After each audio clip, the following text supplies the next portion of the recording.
All right, welcome back to You Talk Sports. We have got an awesome game for you tonight between the Dallas Mavericks and the Phoenix Suns, and I look forward to talking sports, NFL, NBA with you. Let's go ahead and open up the Zoom room. I see we've got about 8 people here ready to go, which is awesome. I see we've got some familiar faces joining us as well as some new people here today. I'm excited to kick things off tonight for this game between the Dallas Mavericks and the Phoenix Suns. So welcome to You Talk Sports, where you get to be in the show. We are broadcasting right now on live on YouTube. If you're watching us on YouTube and you'd like to come join us up here on the Zoom and give us your take on things, we would love to have you here. I'm going to put the link to the Zoom in the chat. And also, if you're here already in Zoom, I'm going to put the link to YouTube into the chat for everyone here to join us on YouTube. We're going to be going around the horn and getting introduced to everyone who's here. We're going to be talking NFL and NBA tonight, as well as this game between the Dallas Mavericks and the Phoenix Suns, which tips off at 7:30 p.m. We're going to start with some football tonight. But first, let's get everyone over to the YouTube channel. And if you could put in this chat over there on YouTube, put in who are your favorite teams. I'm curious to see who's joining us here. I love seeing people that are from a different city than their favorite teams are. We sometimes get Cowboys fans from all around the world, or just we get that fan from Buffalo who's moved to Florida. I'm joining from Tampa. Of course, I'm originally from Boston, so those are my teams, Celtics, Patriots, and Bucks. And I'm going to go ahead and put that in the chat. And let's hop over to the chat and just see who we've got here tonight that is joining us. And then we're going to dive right into getting takes from everyone who's here. So I see Jackie in the chat. Who dat? Must be a Saints fan. Yep. And let's see, what else have we got here? We got someone from City of Brotherly Love, Pelicans fans, go Bills. We got a Chicago fan, a Who Dey, right? That's the Bengals. I just learned that on this show, the difference between Who Dat and Who Dey. We got a Cowboys fan here, Packers fan. Awesome. So if everyone could pull up the YouTube and just go ahead and chat in the YouTube. The more engagement we have on YouTube, the better for growing the channel. And as I'm building this channel, this is just our second week running this. I want it being very transparent in how we're building this.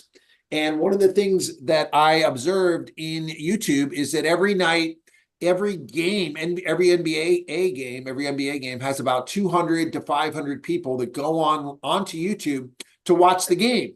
Now, you can't show the actual game for growing the channel, and you can show the game cast, and people come to watch the game cast because they want to talk to each other, and they're often in the YouTube chats kind of blowing each other up. And so that's part of our plan, is to center our show around the game of the night and to scoop up some of that audience. That's how we're looking to accelerate the growth of the channel. I'm really happy with just 2 weeks in, and we're getting about 300 views per channel, per show on here, which is a great start. But we started this from scratch just last week.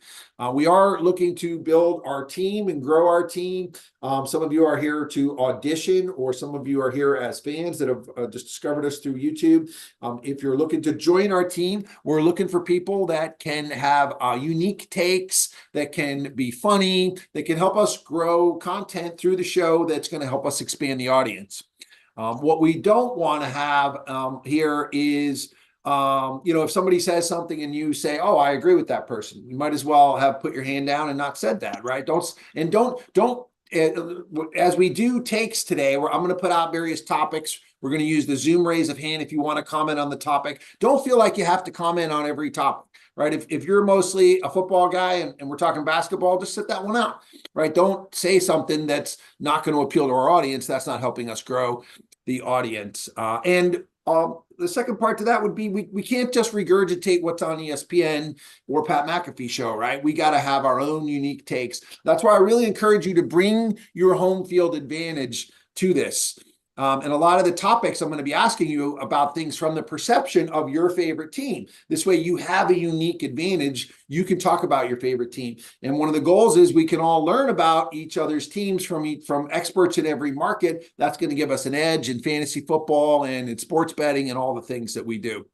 So I hope everyone was able to comment on the YouTube video, and we're going to dive right into getting introduced to the people that we have here tonight. And what we're going to do for tonight's icebreaker, I'm going to ask you three things. Number one is, who is your favorite NFL team? That should be easy. Number two is, who is your least favorite player on your favorite team and why? Who is the player you least like and why? And number three is, I gotta look at my notes. What is the most embarrassing moment or story about your favorite team or about being a fan of your favorite team? It could be something the fans did, something the players did, something that you did, if none of those stories come into play. All right, so that's what we're going to start with as we go around the horn and get introduced to everyone who is here right now. And I'll start. Again, I'm Greg Wells. I'm the host. If you guys don't know me, I live in Florida for over 22 years now, but I'm from Boston originally. My teams are the Pats, the Bucks, and the Celtics. My least favorite player on New England or in New England history would have to be Aaron Hernandez.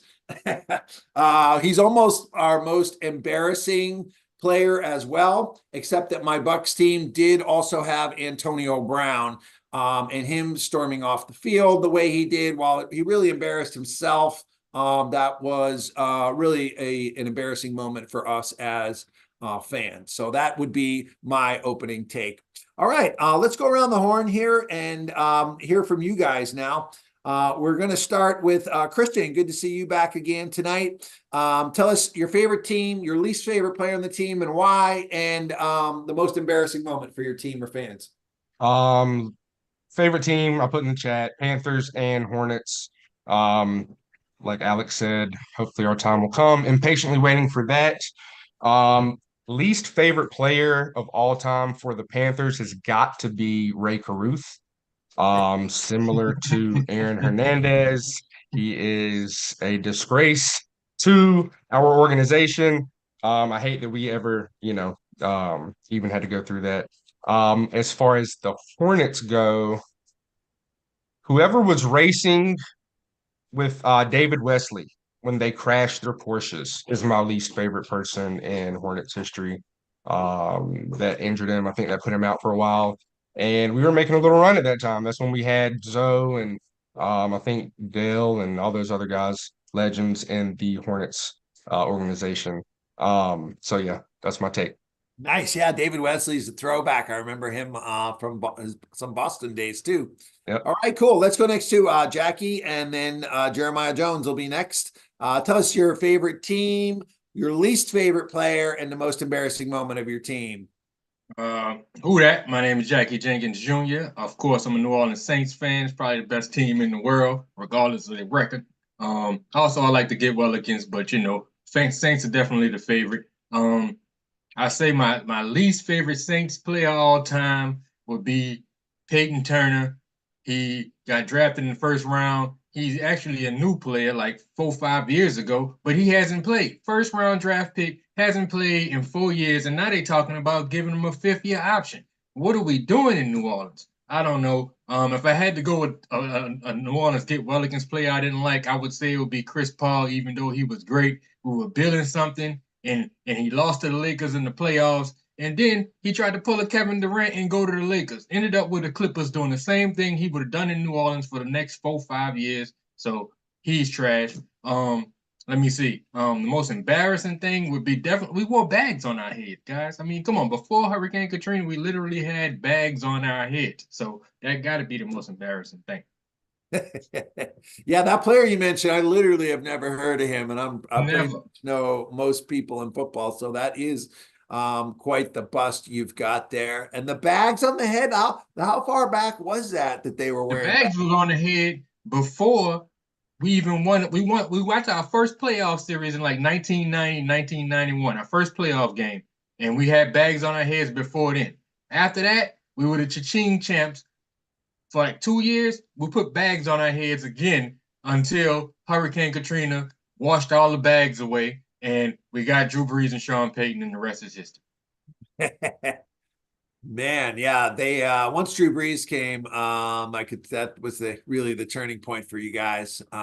We need a turning point like that for my teams in New England and Tampa.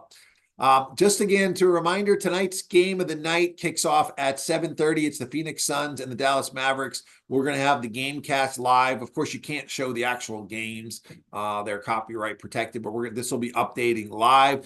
It's also the game that's on TNT. So I encourage you to keep one eye on that tonight, because we are going to be taking takes on the game as we talk football in between takes. And right at tip-off at 7:30, I'm going to ask for pregame predictions, who you're taking in tonight's spread, and takes on the game to kick things off. That's coming up at 7:30. Again, if you're joining us on Zoom on the live stream, let me put the link here to join us on Zoom in here. We'd love to have you up on Zoom, be a part of our community. We're building a community of sports fans. And sports, I believe, and what we stand for at this channel is that sports is something that brings people together in community. It should not be something that isolates people. No one should be home alone watching a game unless you want to. There's times when I don't want to talk to anybody, and that's fine if that's where you're at. But if you are feeling isolated and you enjoy sports and enjoy talking sports and you always want it to be in the show, that's what we're building here, and we're just getting started. I've built communities for a lot of big influencers, people like Tony Robbins and Jack Canfield in the personal development space. It's the first time I've ever put myself out there. I've always been a behind the scenes guy. I'm excited to have this as a passion project for me. And my kids, my adult kids, are big sports fans. And one of my dreams is, hey, if we all live in different cities now, if we could all watch sports every night, me and my kids, and make a living doing that, and help some other people make a living doing that, that would be a dream come true for all of us.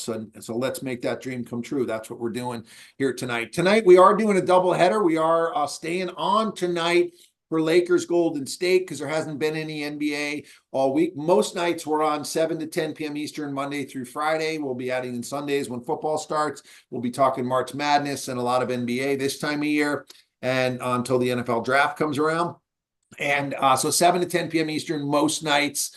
Tonight, we're staying all the way through. Of course, you guys have your own schedules and lives. Come and go for as much as you can. We'd love having you here. And we'd love to have you on YouTube come up here and join us on here. All right. Let's see. I said we were going to Jeremiah next. Jeremiah, nice to meet you. Tell us who your favorite team is, who your least favorite player on that team is, and why, and what's the most embarrassing moment of your team. Oh, you're on mute still. That was almost the most embarrassing moment right there. Just kidding. It happens to me all the time. One time I pressed the wrong button and I ended the whole Zoom on everybody. It was no big deal. We all just jumped back on. I do recommend you join from a computer. If you're on a phone, it doesn't look as good. But if that's all you got, that's all you got. Jeremiah, we're going to come back around to you. Let's hop over to Drew. Love that background there, Drew. Tell us who your favorite team is, your least favorite player on the team, and the most embarrassing moment from your franchise. Yeah, I appreciate it. I did not even intentionally pick this background. It just came up, but there is nowhere else I'd rather be. So that is kind of cool and kind of scary at the same time, that the government or technology is already reading my mind and knowing where I would prefer to be. But my favorite team is the Tennessee Titans. I'm based here in Nashville, Tennessee. We've never won a Super Bowl, so nobody hates us. This is a good thing, because we're not good enough for anybody to hate, outside of like maybe the Colts and the Jaguars. But our team, we're going to have a lot of new players, I hope, this year. So it's really hard to hate many of our current players. So I'll go with least favorite player of all time on the Titans. I'd be stunned if any of you have heard of him, a guy named Ryan Mouton. He was a defensive back who dropped 3 punts in a game. Now, why he even got the opportunity to drop that third punt in a game, I'll never know. And it was that could have been perhaps my most embarrassing moment as well. But for the most embarrassing moment, I'll go with something different, just not to have the same answer twice. I'll go with something personal. I got the opportunity to go meet Coach Mike Vrabel, who just got fired. And as it was my turn to walk up and take a picture to him, I tripped and fell down on the ground right in front of him. He picked me up off the ground. I felt like a rag doll. And then I got my picture with him, but that was really embarrassing. When you're going to meet the coach and then you just fall flat on your face right in front of him. Yeah, that would have been a viral moment. Yeah, but hey, it made me stand out a little bit, so it was worth it and got a good picture. Hey, those are the kind of viral moments that we're looking for in this show. So we encourage those stories and better yet, those moments on the air here. For sure, don't feel like you need to agree with me. The best content is when we disagree, when we have kind of outrageous takes, and when we have embarrassing moments like that. Thanks for sharing that, Drew. All right, let's pop over next to Bobby Sanders and then Ramon Martinez. Bobby, tell everyone your favorite team and your least favorite player on the team and the most embarrassing moment of your franchise. What's up, team? How's everybody doing? I feel like I'm on the debate team, so this is awesome. Thanks. So my favorite team, unfortunately, is the Bears. I've been a Bears fan since the early 80s, and I don't know, it's been miserable. Sweetness. So yeah, those were the good old days. But I was a child. So the player, and this is tough. The player I hate the most, honestly, is I'm gonna say Jay Cutler. Reason being is because when we got him from the Broncos, like I was at work. I was listening to sports radio, and they're like, the Bears traded for Jay Cutler. As you guys know, we can't draft a quarterback. So I was ecstatic. I mean, I'm calling all my friends. I'm like, oh, we're going to the Super Bowl, blah, blah, blah. And then the guy comes in there and doesn't have an ounce of leadership. I mean, he threw a touchdown, no emotion. He threw an interception, no emotion. I'm like, did you get mad? So I learned to hate him. I hate him as much as I hate the Packers. So he's the best quarterback. He's the best quarterback in Bears history. Sid Luckman. Come on. The best quarterback we've ever had is Sid Luckman, and he played in black and white. That's up for debate, but that's a good call. That's a good call. Yeah, I mean, Jim McMahon won a Super Bowl, right? So he's got. Oh God, he Jim McMahon was Trent Dilfer, man. You can take a shotgun and shoot his balls out the air. I mean, they were so wobbly. I mean, but I love Jim McMahon because you know what? He had heart. So I would take Jim McMahon over Cutler any day. But my most embarrassing moment as a Bears fan is pretty much every single draft. I mean, we're going to botch this draft.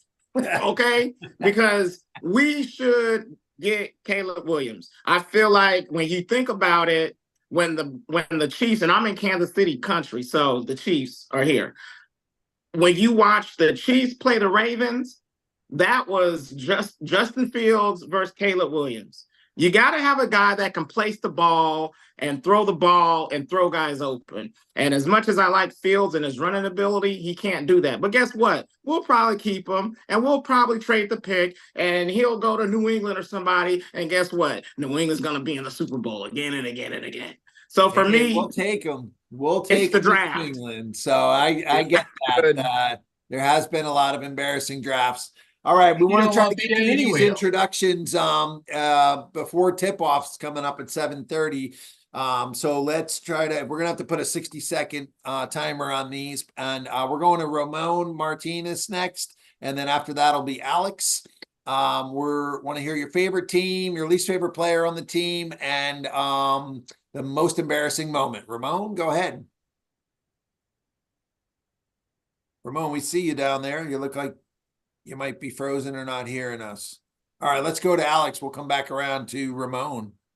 All right, perfect. 60 seconds. Bobby, I'm sorry to say I'm a Packers fan. I don't feel bad for you either. But Packers, Bucks, favorite teams. Most embarrassing moment for the Packers was that losing that game to Seattle, the Cheat Hawks, in 2015 on the onside kick. That was brutal. Probably a huge controversial take right here. My least favorite player is Brett Favre, and that is because he is an absolute shitbag outside of the field. I could tell you a lot of stories I heard about him partying in Milwaukee. He cheated on his wife with cancer when she had Get cancer. that food stamp money back, Brett. Yep, and then Jackie hit it on the head right there with the welfare stuff. It's just How they gonna buy a stadium with the food stamp money? Come on, Brett. Yeah, he's a shitbag, but he was a hell of a player. That's my take. Wow. Well, I'd love to get more into that. I think of Favre as like the Iron Man of the league, and because I don't really follow all the behind the scenes of his drama. All right. Let's see. Where did I say we were going next? How about Ryan Downs and then Blaze Hunter? Go ahead, Ryan. What's going on, guys? I'm Ryan Downs. I'm a Buffalo Bills fan. I'm originally from Western New York. I actually live in Harrisburg, Pennsylvania right now, which, Jackie, this one's for you. What great New Orleans Saint is from Harrisburg? No idea. Marcus Colston. Oh, look at that. That's my dog. The real 12. Marcus Colston. In terms of my least favorite player, it's not really a player. I've loved pretty much every single Buffalo Bills player. It's the ownership during that 17-year drought, because they knew that no matter what team they would put on the field, Bills fans would go. Bills fans would buy the tickets. Bills fans would spend the money, because Bills fans are some of the most loyal fans in the league, that no matter what team you put on the field, we're going to the game. So shame on ownership right before the Pagulas took over. They are my least favorite part about being a Bills fan. In terms of embarrassing moments, pick one. What do you want? 4 straight Super Bowls? The only thing I could tell you good about the Bills, like not the only thing, but one of the things I can tell you that we have over almost any other team in the league, we're undefeated in murder trials. That's it. I like it. All right, we'll go to Blaze and then Lisa Fox. You're on the clock, Blaze. Tell us your favorite team, your least favorite player, and the most embarrassing moment. Well, as y'all see in the background, my favorite team is Miami Heat. The Miami Dolphins. Those are my boys. That's my squad. Shout out to everybody that showed up for the Miami Heat in the chat. Appreciate y'all, man. The worst player on the Dolphins right now, my least favorite, I would say, is Tua. Tua just too inconsistent for me. It's too many times where I'm yelling at Tua and I'm throwing things because of Tua. So definitely Tua. I like everybody on the Heat. I can't say I got issues with anybody on the Heat. I love them all right now. Most embarrassing moment for our team, for the Dolphins franchise, was 2007 when we went 1-15. You see, I represent my team. I talk a lot of trash, so it wasn't a good trash talker year for me. So that was most embarrassing. And for the Heat, I say when we had that lead over Dallas in the finals when LeBron first got there, and we shot ourselves in the foot, and they came and they killed us, sent us packing. Yeah, so that was the worst. But yeah, Miami Heat all day. Everybody. Shout out to the squad. A shocker. Well, we're glad to have you. We'll get your insights on our doubleheader for the NBA here tonight. Can't wait. All right, we're going next to Lisa and then Ernest Brown. Go ahead, Lisa. Who's your favorite team? Your least favorite player on the team, and the most embarrassing moment? Well, hey, I'm in Kansas City. I'm a Kansas City fan. Have been a Kansas City fan all my life. So sorry, y'all. Just go ahead and hate. I do not care. So my favorite player is Willie Gay. He is one of our linebackers. They call him the juiced man, because man, he's always bringing the energy. You just got to see him. He just brings the energy. Plus, he looks like a god. He's just woo. So he's my favorite. And then I don't have a least favorite, so I got to go with Lynn Elliott. He was our kicker back in '95, and we were in a divisional round against the Colts. Lynn Elliott missed a 35-yard field goal, a 39-yard field goal, and a 42-yard field goal. And we lost the game 10-7. I'm sorry, 7-10, I guess I should say. So he would have to be my least favorite. And Most embarrassing. Ugh, I had one that was a tragedy, but then I thought about Chiefsaholic. I don't know if y'all know about Chiefsaholic, but he was a guy who had a huge following on Twitter. He always kind of bragged about how he ran all these warehouses and he really brought himself up from nothing, and he was able to go to all the Chiefs games, and he always wore a mask, this wolf mask and this whole outfit, and he was just a super fan. And he went to every game, home and away. Well, he ended up, nobody heard from him for like a week, and everybody's like, where is Chiefsaholic? Well, we found out that he was in prison or in jail because he was a bank robber. He was robbing banks so he could go watch the Chiefs. So that would have to be the most embarrassing, of the whole Chiefs fandom. That's some good dirt. I don't think that story made it out of Kansas City. Let's go next to Ernest. And again, we're 1 minute on the clock here. Go ahead with your favorite team, your least favorite player, and the most embarrassing moment. All right, how y'all doing? Like I said, my name is Ernest Brown. I'm from Philly, city of brotherly love. I'm a 49ers fan, so Lisa, like your team really, they got me depressed for like the last 2 weeks. I don't appreciate that. Y'all did that to me twice. I don't like that. But as I'm a Niners fan and I'm a Sixers fan, real quick, least favorite person from the 49ers history is not even a player. It's a coach. But I despise this man, and I've seen this man do 2 teams very wrong. Chip Kelly, like I said, I'm from Philly, so I seen Chip Kelly, what he did to the Eagles. And then when we found out that he had went to the 49ers, I was devastated. And then, like I said, the most embarrassing was during that year when we went 2-14. Going back from NFC Championship games and Super Bowls to going to 2-14 was just like I couldn't take it no more. Like it was bad to wear Niners gear at that time, but I stuck with the team and look where we are now. Sixers wise, least favorite player, I gotta go with Ben Simmons. I can't go with nobody else. Nobody else. We're out of time. We're just doing one team, and we're out of time. But I would love to get some Ben Simmons dirt, man. He's one of my favorite players to hate on. Being a Boston fan. All right, let's go to Zach and then Alvin. We're trying to get everyone in before tip off. We got 3 minutes here, so we got to do 1 minute each here. Zach, go ahead. You're on mute still. Did you mean Zach or Zan? I'm sorry. Zach G here, and then we'll go to Alvin and then Zan. Can you hear me now? Yeah, go ahead, Zach. You got 40 seconds.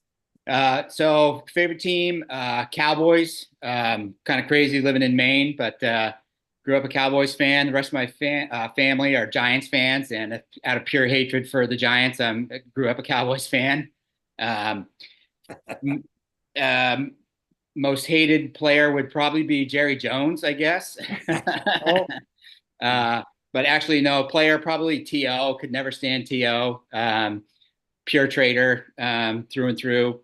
And most embarrassing moment, I don't know. How do you pick one? They've had so many for the Cowboys, man. Jeez, one after another.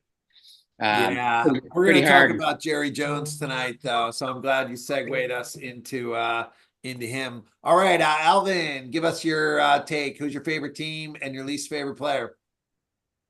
Well, Zach, another fellow Cowboy fan, New Orleans Cowboy. Feel my pain. My least favorite player on our team ever was the other Roy Williams, who didn't know how to just take his ass, catch the ball, and get to the ground instead of fumbling against the Saints and lost us that game. Yeah, that was for Thanksgiving.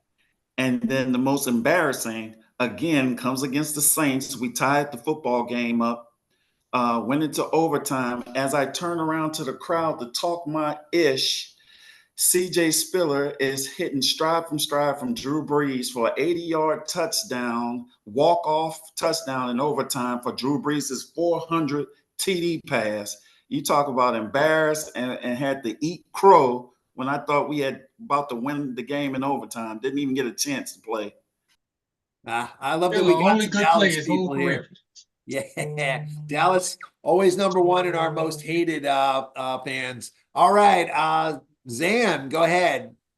Yeah, so my name is Zan Bando. I'm from the Chicago suburbs. A favorite team is the Chicago Bears. I've been a Chicago Bears fan since about 2008 and have not missed a Bears regular season game and this includes in person or on TV since 2011. So I like to consider myself a pretty dire Bears fan.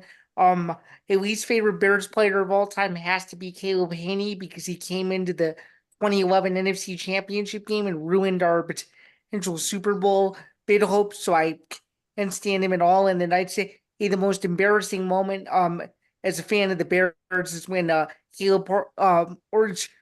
Cody Parkey missed the field goal in the wild card game against the Eagles because everybody was hoping the Bears would go to the Super Bowl that year in 18, but it didn't happen. It's been tough being a Bears fan, but maybe they'll try not to screw this draft up, but similar to what Bobby said, they probably will because they always do. So Awesome. Great take there. Right on time too. And just in time for kickoff tonight. We can fit one more in here. Let's go to Cameron. Go ahead and give us your favorite team and your least favorite player on the team, Cameron. Yeah, bang, bang, Niner gang. You know what it is, guys. It seems like Niner gang. yes, sir. It seems like a lot of us, the most embarrassing players on our team was a Williams, Roy Williams. I know Saints fans, you guys don't remember, you guys can't forget Marcus Williams. Well, for us Niner fans, it's Kyle Williams. Okay, in 2012 NFC Championship game, he fumbled not once, but 2 times, okay, in the fourth quarter and in overtime. And the Giants went to the Super Bowl that year to beat the Patriots. So maybe, who knows, if he doesn't fumble those, and also it's honestly, let's just say Niners punt returners, okay? They just fumbled the ball in the biggest moment. Yeah, even this year, you're right on with that. So good take there. All right. If we didn't get to you, we'll hear from everyone today before we're done. You do need to have your camera on if you want to participate. And I want to make sure everyone is also watching us over on YouTube. I'll put that link in there. And what I want to have everyone do right now is go over to YouTube and put in your pick for tonight for this, our first game of 2, Dallas versus Phoenix Suns. Let's have everyone make a pick for tonight. Even, if you're not that familiar with this, we're just trying to have some fun, being totally transparent. We're trying to drive up the engagement and push this game out, push our show out into the algorithm so that we pick up even more fans. I saw we have a couple people that have jumped on here from YouTube already. Gary and Cruiser, welcome. And we look forward to enjoying this game here tonight. We're going to be talking football and basketball throughout the night and taking check-ins on this game. And so let's go ahead and pull up the game cast. The game cast will be in center stage. If you're not familiar with the game cast, it's an updating box score. It's typically a few minutes behind what's on TV. This game is on TNT. Every night we feature the main game that's on either ESPN or TNT. That's why we chose the Suns and the Mavericks for tonight. The Lakers and 49ers, Lakers and Golden State come on next. We're going to stay on for that game if you want to as well. It's going to be a lot of fun. We got a lot of great topics on football, basketball, fantasy football, drafting coming up here today. So let's just check let's just kind of check the consensus here. Who's picking what? Phoenix, we got Dallas, we got 2 for each, 3 for each. It's pretty even in here, which is a good sign that we're going to have a good game here tonight. I'm excited for this. The spread on this has dropped down to what? Dallas -1.5, over under 245. I'm always looking to get some insights from what our experts here are up to. So let's have everyone come on over here and give us their take on this. If you have a take on this game, go ahead and use the Zoom raise of hand. We're going to do pregame takes on tonight's game. I'll share mine at the end with whatever crumbs you guys leave me. I'll let you all go first. And we're going to dive into this game because they're getting ready to tip off right now. The Suns are in 5th place. Mavericks are in 7th place. They're within a game of each other. So this is big in terms of who can make a playoff run, who can get out of that play-in game. You don't want to be in the play-in game. That's one and done. Someone could get hot and knock you out in one night of the playoffs. So this is a big game. It's also a big rematch of the Western Conference Finals. from just a few years ago. All right, so first in my queue is Blaze, and then Cameron, and then Alvin as far as pregame takes. Go ahead, Blaze.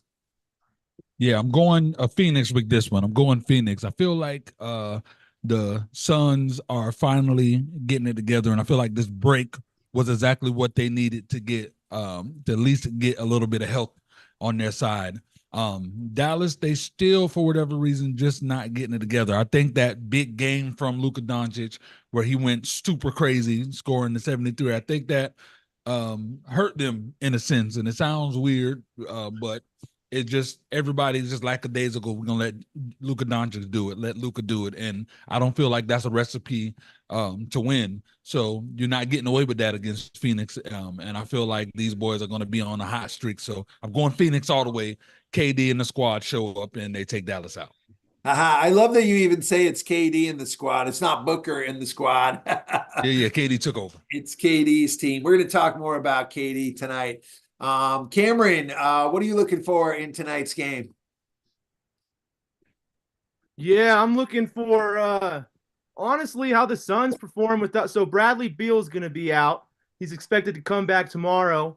But they have a lineup with Book, Beal, KD, Royce, and Allen. That's the highest offensive rating in the league right now. And so I'm saying watch out for the Suns when Bradley Beal comes back into this lineup, because Kevin Durant, he's averaging over his last 10 games, he's shooting 60% and giving the other team 30 points. That is crazy. And he didn't even win. He didn't even win Player of the Month for the Western Conference. That was actually his teammate, Devin Booker. So these two are playing lights out, and Beal is still injured, yet to come in the lineup. Suns have the second best record since losing on Christmas Day. So watch out for these Suns, man. Well, and right on call here, I think we saw KD open things up with a bucket, and then Booker with the 3, 5-0 Phoenix. You know, I'm being totally transparent. I don't tune into the NBA until football season ends. I love the NBA. Actually, basketball is my favorite sport to play. So I'm getting up to date on this. So Beal hasn't played all year for them, or what's his deal, Cameron? Oh, you're on mute there still. Yeah, he's just been injured all year, but he's coming back tomorrow. Yeah. Tomorrow. I think it was a hamstring that was bothering him. Does someone else know? Okay. Face, sore back, hamstring. He's played in 30 of the games this year, but Vogel already said he doesn't expect him to play against the Rockets tomorrow. We got our Houston guy here for an update. Awesome. All right, let's go next to Alvin. What are you looking forward to in this game? It's now 8-0 Phoenix. They've opened it. Well, I'm looking forward to the balance. Piggyback on what Cameron had to say, and I'm looking forward to the balance that Phoenix is going to have. That's why I'm calling for them to win this game tonight, because even with Bill sitting out on the bench, they don't have to put everything on KD or Booker. Nurkic is actually helping with leading the way on the team in steals, believe it or not, and rebounds. So I think with their balance tonight, they're going to beat the Mavs, because the Mavs category leader in everything is Luka. And I don't think that's going to be a recipe for success for tonight. One-man team, even though they're at home, you're picking the Suns. I don't know. Well, it'd be interesting to talk about how much home field advantage really matters in the NBA regular season. I'm not sure if it does that much. All right, let's go next to Drew. What are you looking for in this game, Drew? Man, these two teams have developed quite a little rivalry, and I think tonight is going to be a playoff type atmosphere. And I did pick the Mavericks to win, but right now my pick isn't looking too good. However, I'm going to stick with them. The Mavericks are finally getting healthy. Derek Lively coming back, wearing a mask on his face. He's been a solid rookie for them. They've won 6 in a row. Since the trade deadline, they made a couple updates to get PJ Washington and Daniel Gafford. They've really seemed to fit in well with the team. Luka Doncic steps up against the Suns. He had 50 against them on Christmas Day, so that's another reason I think he just tries to get to another level whenever they play the Suns. but he's going to need to hurry up and do that fast because they're just not coming out of the gate very strong right now. Hey, well, it's early. There's always a run in the NBA, even when they're down by 20. I don't.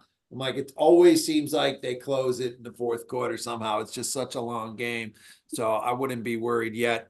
All right, let's go next to Blaze and then Cruiser. Blaze, what are you looking for in this game tonight? I'm looking to see how Nurkic really bounced back. I feel like Nurkic has kind of been ever since the Draymond situation where he tried to get in Draymond's head and he kind of fell flat on his face.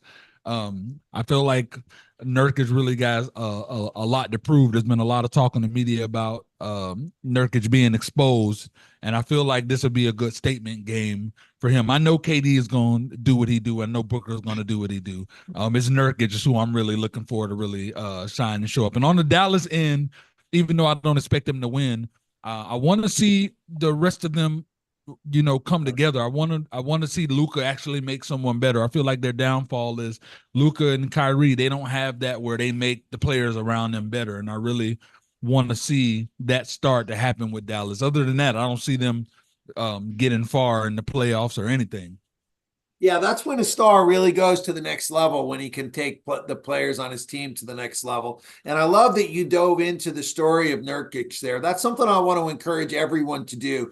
You guys know the game we are talking about every night. And as we dig into these players, into their stories, there's always some great storylines that we can find there. And that's I don't want to call it journalism. I didn't go to journalism school. To me, that's just being a great fan. But that's what we want to bring to this show to differentiate ourselves from the everyday broadcast, from the ESPN thing, is digging into the story. So Blaze, just to for people that maybe don't know what happened with Draymond Green and Nurkic, give us kind of the 1 minute version of what the whole storyline is. So a few games ago, maybe a month and a half ago, they were playing the Nurkic and the Suns and the Warriors are playing, and we know Draymond. Draymond is Draymond. He's already got tech after tech, choking people, whatever. So he had a play where he just spun his hand around and really karate chopped Nurkic in the face. So he was suspended. Had to do, he was suspended, had to do counseling, all of that stuff. He came back, they played him again, and Nurkic really wanted to get in his head. Nurkic was trying every little thing to poke the bear, and it didn't work on Draymond. Draymond kept his cool, kept his composure, and they end up winning the game. So it really was an embarrassing moment for Nurkic. So yeah, that's why I say Nurkic is in due for a bounce back. Yeah, well, let's see what he does. He's got 1 rebound so far here today. I think most of us probably heard that story from Draymond Green's point of view, but I love that you're digging into it from Nurkic's point of view, because there's always, two sides to all these stories here. All right, let's hear next from Cruiser. What are you looking for in this game here tonight? I have Dallas winning the game because they are currently on a 6-game winning streak, and I look at the bench of Dallas, and I feel like that once Kyrie and Luka, depending on the game, because it always seems like, hey, this is your night, this is my night. But I feel like when it comes to television broadcast games, I feel like Kyrie loves to show out, as well does Luka too. And the rivalry between Devin Booker and Luka is pretty serious. And I'm gonna go out on a hot take and say this is going to be the first round playoff matchup. And I feel like whoever wins this game is going to have much momentum from when we meet into the playoff series. So I'm looking forward to that. And overall, just the energy that these two have, like, I wouldn't be surprised if someone goes for 60 tonight, to be honest. So that's what I look for. Yeah, I'd love to see them wind up on each other, see a little one-on-one battle. That's one of my favorite things about basketball. It's like when Mahomes plays Josh Allen, they don't actually get to guard each other like they do in the NBA. Hey, before we continue with our takes here, let's just hop over to our YouTube chat here and just see what we've got here. We got Green. We got some Draymond Green fans. We're going to talk more about him tonight. By the way, I should have asked you guys to guess what jersey I'm wearing here tonight, but I'm a big fan of wearing a jersey of a player who plays the way you play. out on the field. But this is old school Draymond, not this troublemaking version of him lately. I do love his game. I think that he was an integral part of their championships. That's why I've got his jersey. We'll be covering that game tonight. We're going to stay on for that game tonight. We got some Luka fans in here. Casper baby on here. And again, if you want to join us on Zoom, I'm going to put the Zoom link in here. If you're on Zoom, please make sure you're over here on YouTube. And what I'd like to have us all do now is just come over to YouTube. And if you had to pick one player that you're going to focus on and watch tonight during this game, we're all watching this game, go ahead and put that player into the chat there on YouTube for us all. So if everyone could comment in YouTube. If you want to participate in the show in Zoom, we need you to also be participating in the chat in YouTube. Put one player that you're going to keep an eye on, and then do it. Keep an eye on that player throughout tonight's game, and we'll check in with you at halftime as to how they're doing. Keep an eye on their stat line. Let's keep going with our takes here because there's a lot of great storylines to this game tonight.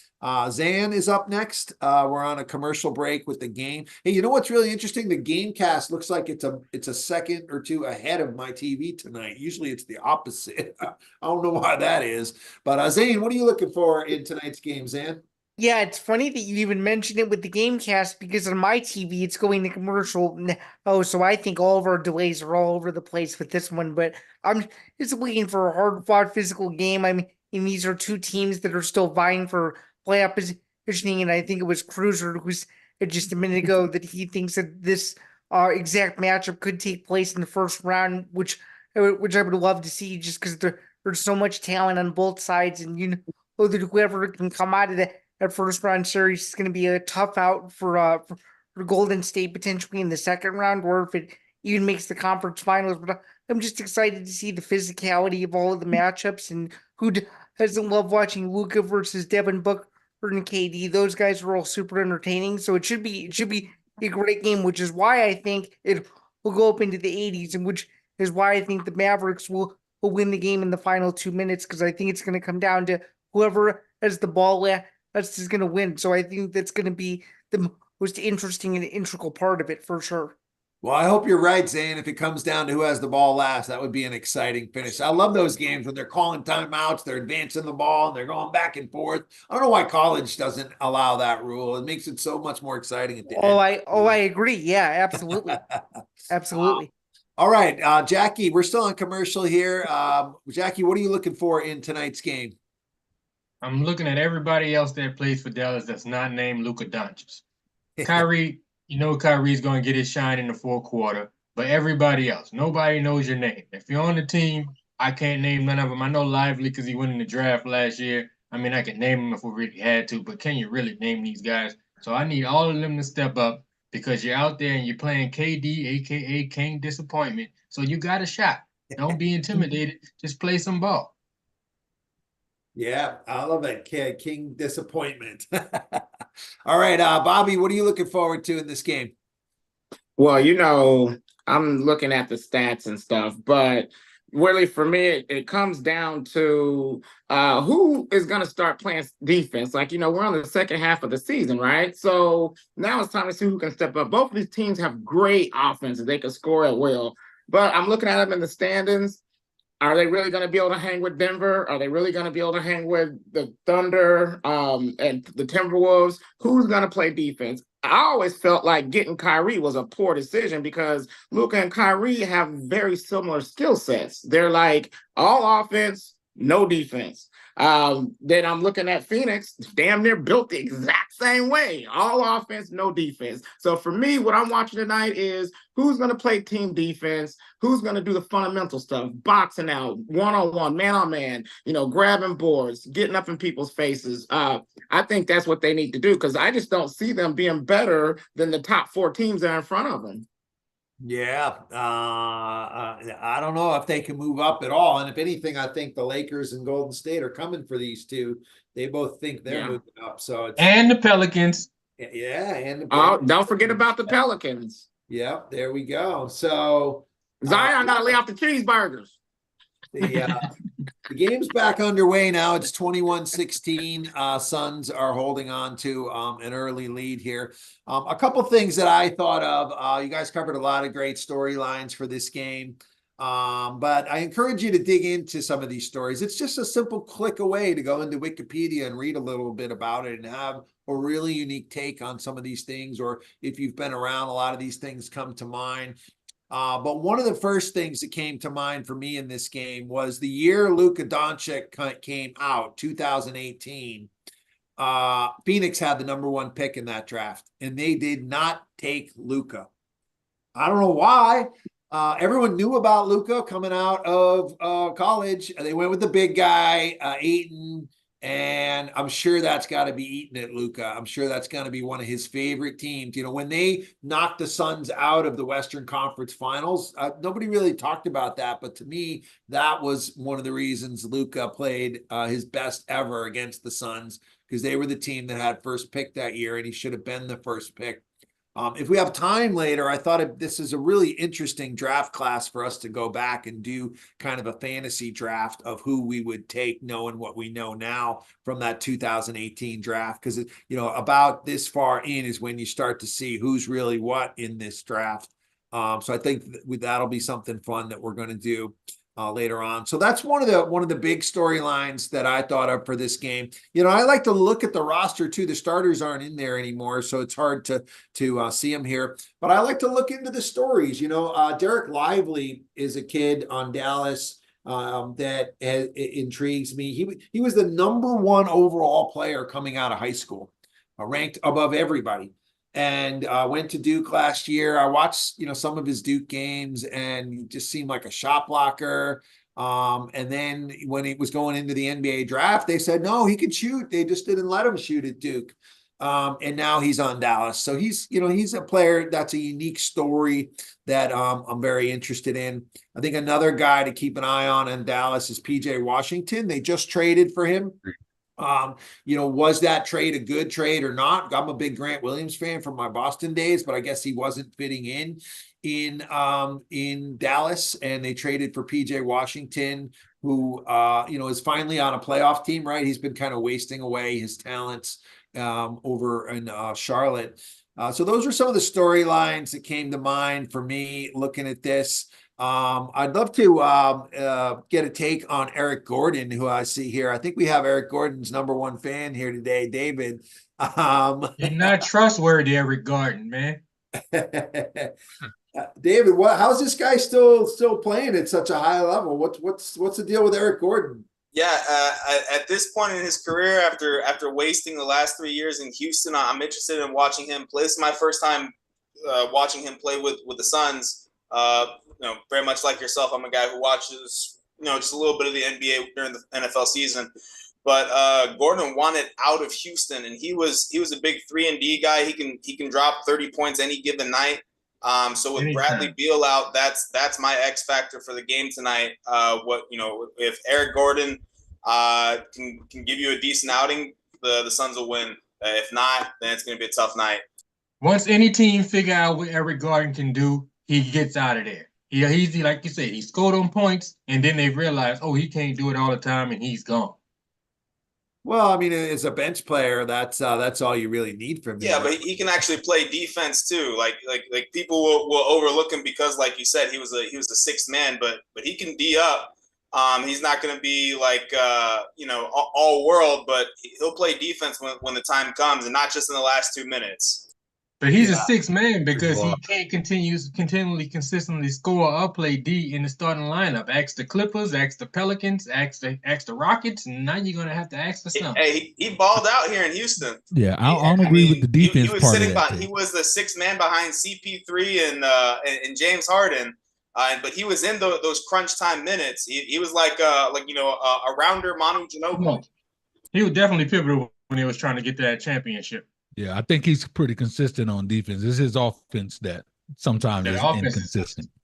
Well, the problem is he's 35. The game's on a commercial now. I'm just hopping over to the chat here.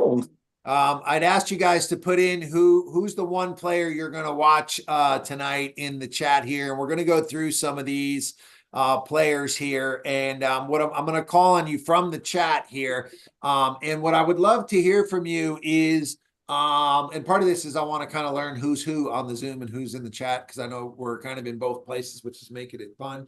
I want to know the player that you named, I'll call on you from here. If you could have that player on your team and swap out whoever your best player is for that player, would you want to do it? Hell yeah. Well, let's go through who's on here, right? So and if you haven't put in who you want to watch on here yet, go ahead and do it now. I'll put the link to the YouTube. Make sure you're watching us on YouTube. Make sure everyone hits this like button too, please. These are all things that help with us pushing this out to the rankings. And I thought, let me kind of show you guys what we're up to on here. I'm being very transparent in how we're building this channel. So if we go to the homepage of YouTube, if let's suppose we're somebody who's looking for tonight's game, maybe they don't have it on TV. They think maybe it's like somebody's broadcasting it, or maybe they think, hey, I just want to hang out and talk with some people. This is typically the person they find, this site here, right? These guys have 113 people watching, and all they're doing is playing this annoying EDM music. I like that music if I'm going to the gym or like that kind of rave or something, but and this is their chat over here, right? So, this is like the audience that we're trying to scoop up with our show and win some of these people over here, right? And so, my theory is they just don't know about us yet. But as we engage more in the algorithm here, our stuff will start getting pushed out to these people. Obviously, some people maybe just don't want to be on Zoom. They're not camera ready. They're just chilling. But for the people that would rather be on Zoom or would rather be listening to us talk about the game instead of watching the box score with music, let's us get some of these 100 and something people that are over there watching that right now. So that's kind of what we're what we're up to in how we're organizing what we're doing and what we're talking about. So we'll stay on the game cast here, and let's go over to the chat, and we'll go through this list where you guys put in your favorite or the player you're going to watch tonight. So we'll start with El Maniaco. If El Maniaco's here, you put KD. Would you swap out your franchise player for KD? No. No. Who's your well, tell us who your franchise player is. LeBron. Okay, yeah, LeBron. I mean, come on, what are we doing? No, this is the thing.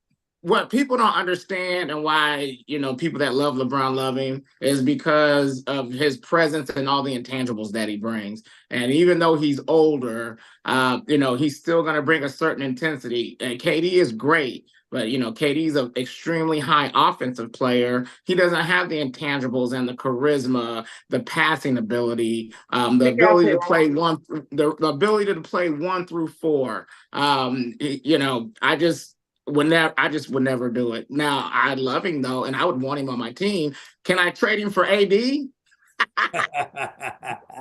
Yeah, right. KD would be a good number too. But that's a good take. I'm with you. I'm not a big KD fan. All right. Zan is next. Zan, who's your franchise player, and would you trade him for Devin Booker? Well, yeah, I mean, given the disaster that the Chicago Bulls are right now, I think we would we would trade anybody from the current roster for a franchise player, because right now I don't even think we have one. Kobe White is supposed to be that guy, but the Bulls are in such disarray that many people in Chicago just want the entire team torn down. So anybody is better than who the Bulls currently have right now, unfortunately, and that's partially due to the fault of ownership thinking that they're better than they actually are. And I think that's why a lot of people in Chicago just don't care to go to the games anymore and don't care to support a product that maybe will win one game and who knows ever he's 7 or 8 tries. So anybody is better than who the Bulls have right now, but specifically for the Suns, I would love to have Devin Booker on the Bulls if it ever happened. Yeah, I think I'm with you on that. So Luka's going to the bench now with a few minutes left in the first. Let's see how the Mavs do without Luka out there. Booker's still in the game. Kyrie just came back in the game. All right, back over to our chat. Let's see. Next up was Casper Baby. Who's your franchise player, and would you trade him for KD?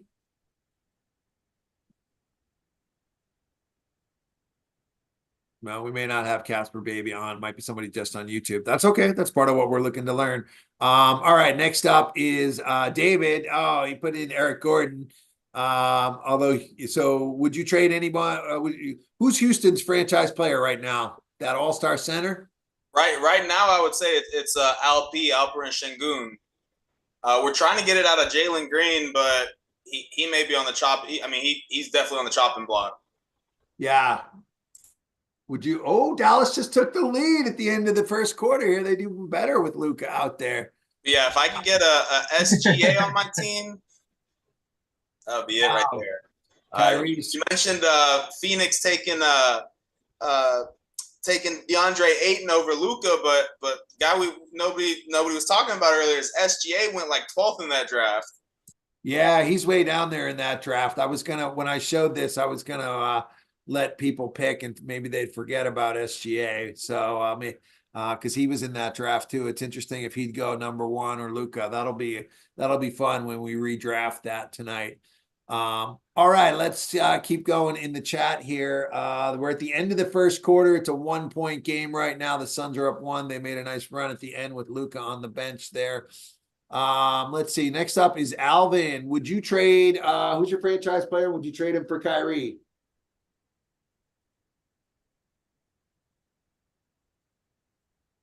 Is Alvin on mute or?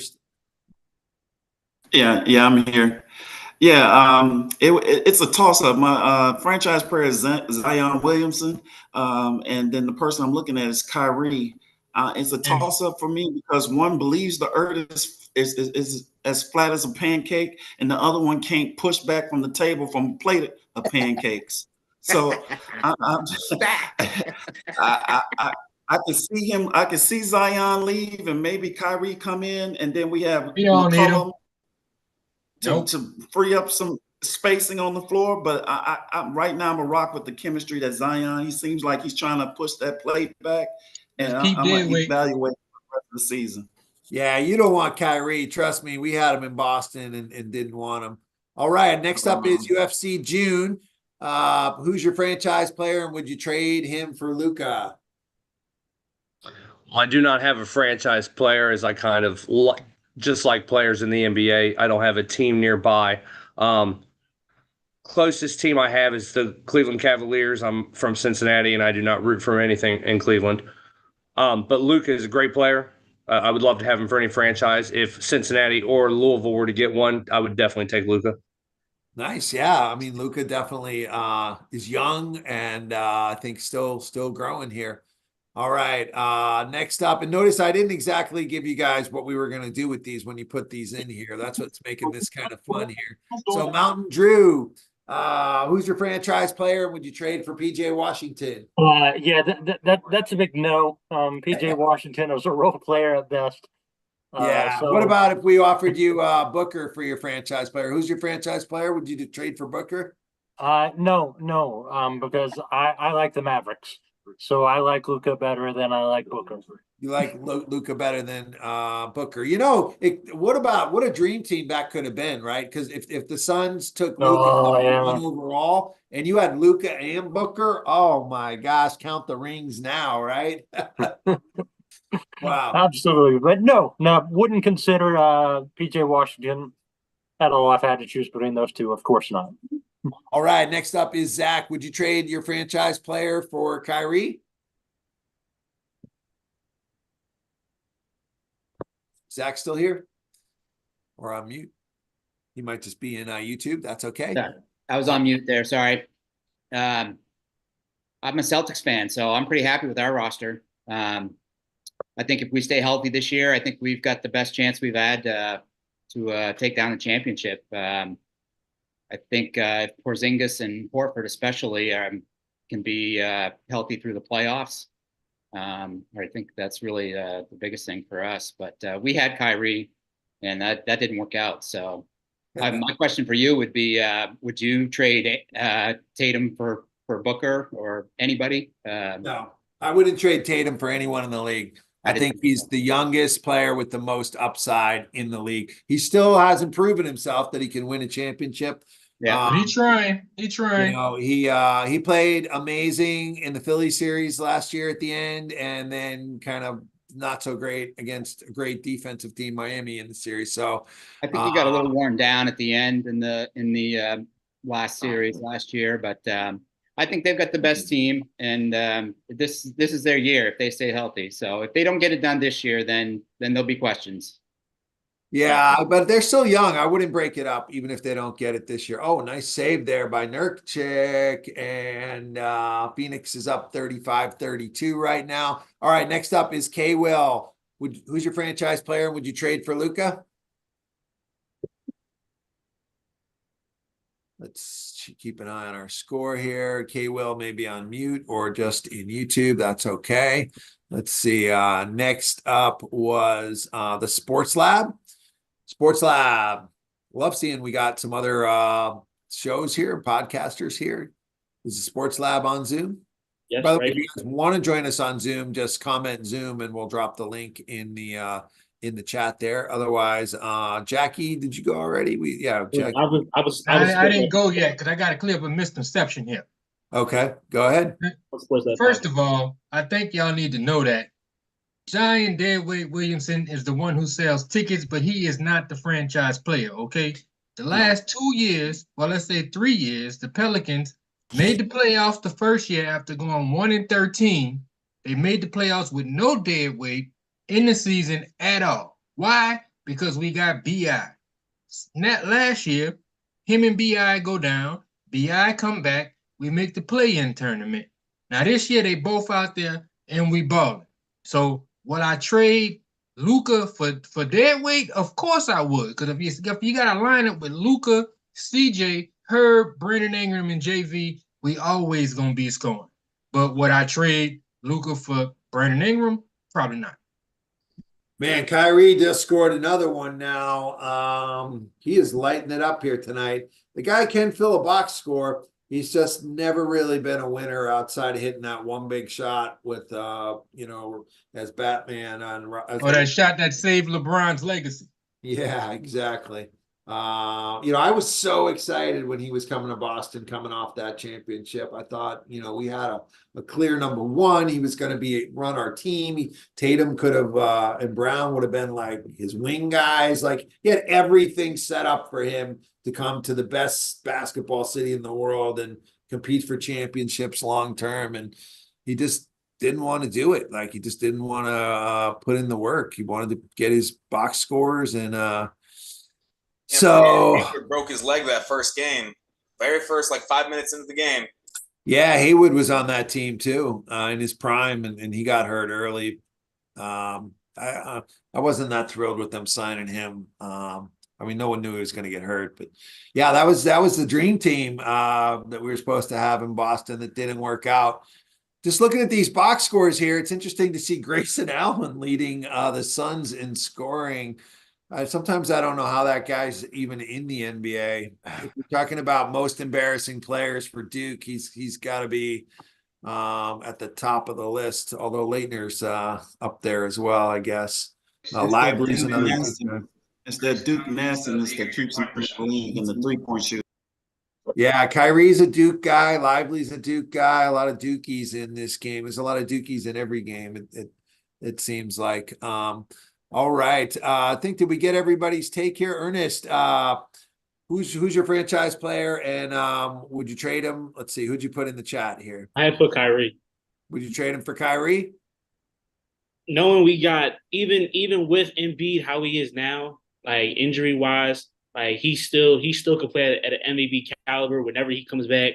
And even with Tyrese Maxey, who I feel is also our franchise player, like just at the age that the very young age that he is and what he's doing for the team now with Embiid going, like I wouldn't trade that for anybody for real. Because even though like Kyrie, like, yeah, Kyrie's going to be Kyrie whenever he's on the court, like he's gonna do his thing. But they have about the same stats, and it's like I would rather have longevity as far as like I said, Tyrese Maxey, his age and everything versus Kyrie, who obviously doesn't have as much long as Tyrese Maxey does. So whether it was Embiid or Maxey, I would never do that. Yeah, I agree. Kyrie don't make no one better. So I agree with you on that one too. Yeah, and Maxey's nice, young, really coming into his prime here. We don't even know what else he might be able to do still. All right, yeah, let's keep going with these takes here. I'm reading from the live stream here. Let's see, is there anybody else that we missed here? Well, I said, did you put yours in there? I did, and I said that I wouldn't trade Jimmy Butler. That is my guy. I love when the playoffs come, you know what playoff Jimmy bring. So yeah, he's coming to the end though. He's getting old. If you offered me Booker or Luka for Jimmy, I'd do that in a heartbeat. Ooh, I don't know about that. I don't know Couldn't about do that. it.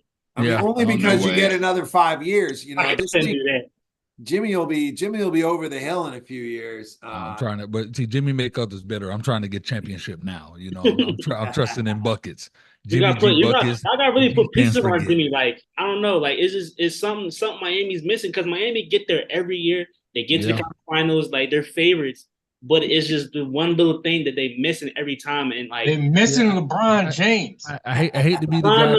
I hate to be the man that make excuses. I hate to be that guy that make excuses, but it's the injuries. If we could stay healthy, we would kill it. Jimmy was on a crazy roll until that ankle. And ever since he came back, he not one to make excuses. He's just like, everything, blah, blah, blah. But you tell he was not the same person after the Knicks series. He just wasn't. So, or after the Celtics. He got it done. He made it all the way to the finals. That seems to be his ceiling for his career. In the end, you're not going to stop Jokic. They didn't have anybody that's going to stop Jokic. Yeah. There was no beating that. He was a man of destiny last year, right? Wasn't it because Taylor Swift didn't tour in Denver or something like that? I know she had something to do with it all.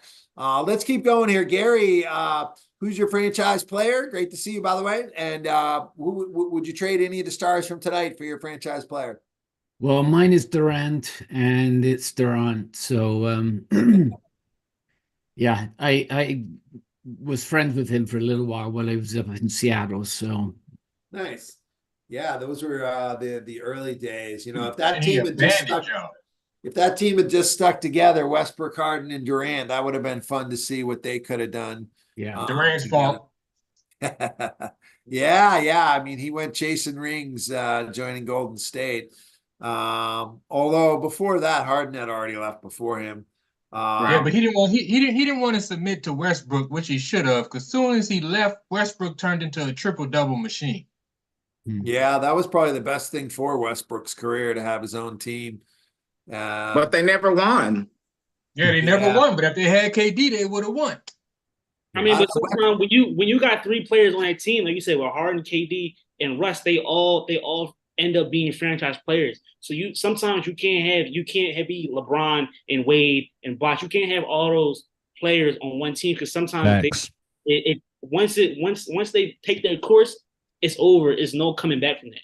And they had look at them now. They all had the opportunity when they faced Bron and them in the finals, and you saw what happened. So obviously it ran its course. It did a couple of years, and they faced Golden State, another juggernaut. It just wasn't working. But look, listen to this. How they all couldn't get it together. 3-1, right? You 3-1. Westbrook, Durant. All Durant had to do was let Westbrook run them tired and pass him the ball and let him score the points. They lose. And what's the first thing? What's the first thing KD do? What's the first thing KD did though? He left and he went to be a role player on Golden State. He wasn't the man. He was the best player. Sometimes you gotta go places to win championships. You gotta go places like that. So Jackie, the problem with what you just said was when they were up 3-1, the problem is he let Westbrook do his thing, and that's why they ended up losing the series. No. That's why Durant win with Westbrook and those guys. Durant choked 3 games in a row, man.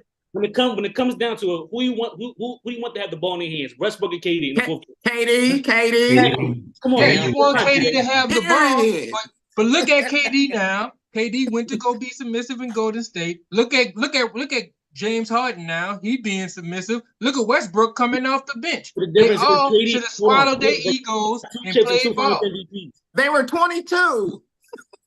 I'm just saying they could have If you been. had They could $30 have million had 3 at rings 22, by you now. wouldn't swallow your ego neither. They could have I don't had think 3 they would If you win rings got by now. championships opportunity, with Westbrook though. if team call you up and That's tell you got an opportunity to win a championship, you gonna take that 3 call? rings. They could have had 3 You rings got two by now. players, two finals MVPs out of just being a role player. Yeah, because he playing with Steph Curry, Draymond Green, and Klay Thomas. He All wasn't gonna go nowhere else for the play. championship. Iguodala, Hall of Famer. Play. He wasn't going to Cleveland. Hall Somebody of going to Famers. Cleveland, Bron. Hall of Famers. He went play with Hall of Famers, man. He was a Hall of Famer before he went to Golden State. Yeah, but he went play with 4 more Hall of Famers is what I'm saying. He went play with 4 more Hall of Famers. And it happens. Yeah, you want to be the man. You don't want to just go join the man. You want to beat the man, right? That's why I got a lot of respect for Giannis trying to build his team around. That's right. Good team. Right. That's why Giannis is already Indeed. better than KD. People He come did to it in him. Milwaukee. Agreed. Yeah, we'll have a whole segment on KD when we get to it. Let's just finish this segment with Alex and Cruiser will be our last takes. Alex, who's your franchise player, and would you trade him for any of the guys in this game tonight? Not even close. Giannis is my franchise player, and he's the best player in the world. It's not even a debate. It's just as simple as that. You hit it on the head, Greg. He doesn't ring chase, and I think a lot of people appreciate that. You see his All-Star votes. I think he had the most, and he's had the most for the last 4 years. And don't give me LeBron. That's crap. It's been Giannis. He's the most liked player in the NBA. Plain and simple. How do you feel I'll about tell you the truth. Thanasis? Yeah, the truth about Giannis is Giannis come from Greece, and that's the thing about American players in this AAU system. He's actually Nigeria. Well, He Nigeria. moved to Greece. Yeah. He moved to Greece, but I'm just saying he come from out of this country, and he just want to be here playing ball. He don't care about the superstar status. He want to play some ball, and we got too many small players in America from the AAU, and look what happens. They just start jumping ship. Nobody Right. wants to stay loyal. It's a great point. Giannis is the epitome of loyalty, I think. How do you Every feel you about look at Thanasis Antetokounmpo? You know, to me, it's He's a baller, guard-driven Blaze. league, though. He is. So, I agree. I don't understand why everybody hate Giannis, on him. Giannis can't be the best player in the league just by the nature of his position, in my opinion. But we could have a whole nother topic on that. All right, last call on this is Cruiser. Who's your franchise player, and would you trade him for anyone in this game? My team is Golden State, and I wouldn't trade Kyrie for Steph Curry just because Steph Curry has proven that he can figure it out post Durant, and even before when he was on the rise of 2014, when Steph Curry's ankles got under him, I was like, okay, you can build around Steph Curry compared to Kyrie, to where it's difficult to build around Kyrie more so because off the court rather than on the court. And Kyrie is proven to be better as a number 2. Steph can play a number 1 or a number 2. So I wouldn't trade for Steph for Kyrie. Yeah, for sure. I'm with you, Kyrie. Yeah, I agree. I think that's a no-brainer. But if you put any of these other guys out there, I mean, would you take Booker or Luka for Steph? Booker, no. I wouldn't take Booker, no. Luka that's a toss-up just because the only reason why I'm debating it is because Luka is a better passer than Steph, but Steph has proven over the years he's gotten much better defensively compared to Luka, where I don't know. I can't name 5 defensive Luka Doncic plays. I just can't. I can name a good amount of Steph. He's so much younger. He's like, what, 7 years younger? So in 2 years, Steph will be gone. You got to trade for the No, he won't. No, he won't. Steph's not going to be gone in 2 years. Steph's going to be here till 40, 42. That is man. crazy. He's going to be around till he's 40. I think as soon as that team doesn't start winning, it's not going to be so fun anymore. But he can shoot from where we sitting at right now. He going to be around. I think with Steph, though, I wouldn't take Luka. I still wouldn't make the trade for Steph for Luka because I believe Steph has a good, strong, at least to be a top 5 player, a strong 3+ years. Yeah, I still believe that with Steph. And you can make a case if they was top 5, Steph Curry would be in the talks of MVP. But because they are record it's so bad as a team, it's kind of like, eh. But as a player individually, nah. If Steph was on the downhill, if he was at like 20, like 21, 2-2, you get me. I would make the trade in a heartbeat. But that's just my take. Yeah, even if it was Luka and Kyrie for Steph, I ain't even thinking about that deal. No. I don't know That's what crazy. you guys are saying now. yeah, You know, you got to look at the standings, right? That's why I was just pulling that up. The game's on a commercial right now, by the way. You know, where Steph got his team. And Luka's a one-man team more than Steph is, and Luka's team is doing better than Golden State. Yeah, but not on. It ain't on To me, Steph. that means right now it's pretty close between them as far as wins they're generating for their team. but there's all the missing Draymond and Draymond going through his suspensions and stuff. Klay Thompson has not been Klay Thompson. Preach, Blaze. You know, so Yeah, to find a new spot for Clay. Yeah, but Luka doesn't even have Draymond's or Clay's. Luka doesn't have any of that. Luka had They're all getting old. Dallas has a that team's aging. Dallas has been more consistent than Golden State, though. Golden State only had like a good 2 weeks of the NBA. Dallas has been more consistent since at least Christmas. So that alone, you're going to get Dallas much better. Improving. You can't take a team's best It's defender out and expect them to be It's consistent. comparable right now. It's comparable to how much they're leading their teams to games won this year. It's already comparable, and for sure. However, whatever Steph plays, Luka's got 7 years younger than him. So anybody play the same amount of years and add 7. It's like 13 years younger than the man. Yeah, it might You're even going be to start lot a more than team that. right now in the NBA, and if you say you're going to take Steph Curry over Luka Doncic, you're crazy. Absolutely. No, I'm not taking I'd take Curry in a heartbeat. He I brings love the Luka. intangibles. Taking He brings Curry. things that you can't You just want to stop taking. quantify. The But leadership. Luka's just a one-man gang. Stop But Bobby, it. we're saying in a few years, look, Steph will be gone. Luka will still be playing. Yeah, now of You're course. starting a If new you're going on- franchise. He's younger. He's younger. He's yeah. got So If you you're got going off to of take that younger, into I get 5, consideration. 6, 7 more years. This year, But even Luka Doncic is better than But I'll Steph tell you Curry, this: maybe in for the 3 first years, I bet you Steph have a better chance of winning a ring than Luka. In 3 years, Steph could be retired. Yeah, Agreed. Steph's a shooter though. Agreed. Shooters last a lot longer. He's gonna be not shooting, gonna have to be man. as physical. He can end up just being a guy coming off the bench. Off the for bench. his career. He's not going to be a guy In coming off 3 the years, bench. he could Right, be dude. playing golf for a living. No, Facts. There's a strong Facts. case for Luka to be MVP this year. Facts. Absolutely. it's debatable. That's- It only he's happens he MVP of the league. retires. If he Absolutely. wins another chip. He wins another chip, he retires. yeah, Steph. Let's I- take, I- I give you I that. could agree I with give you that. that. let's I'll give close you that. out on this segment with a take from Zan. Go ahead, Zan. You got your hand up. Yeah, I mean, and I was just going to say, too, in regard to this whole crazy debate, what people who seem to be realizing is that Jason Kidd, who's obviously the current coach of the Mavericks right now, he does not do well post All-Star break. So I think that's something to take into consideration as well, especially if you want to talk about the longevity of Luka versus Steph. I would take Steph all day, just given what he's done with his championships. And to me, I think he's the best shooter that I personally ever seen. So He is. Anybody's ever seen. I don't think that's an argument, but Yeah, right now, I think moving we all forward, agree that Steph's a great shooter. He's changed the game forever. You know, if we might do a debate when they play tonight, one of my favorite topics is who's had the most impact on the NBA all time. And I put Steph number 1 at that list. He's completely transformed the game where he is. So I'm not a Steph hater at all. I root for him against most. I love seeing the little guy win. That's another way he's impacted the game. All right. Before we're closing in on halftime here, let's just check in on our box score. They're shooting some free throws right now.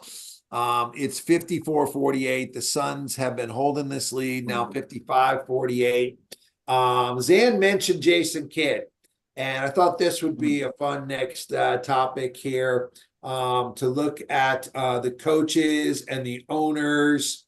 And I'd love to get your take on if you have a take on Jason Kidd as a coach. It's so crazy. They're showing him on my screen We right got now. some other people here.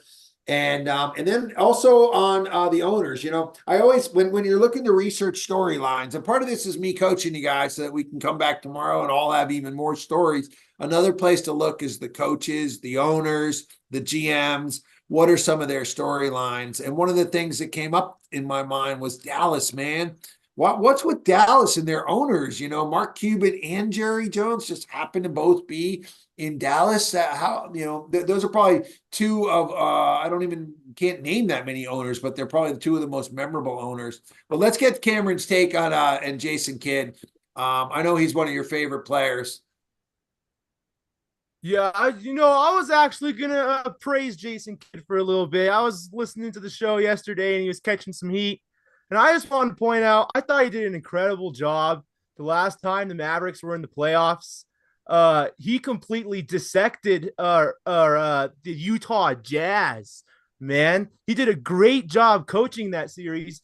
And people forget Luka was out the first couple games of that series with a calf injury, and they took a 2-1 lead on Utah.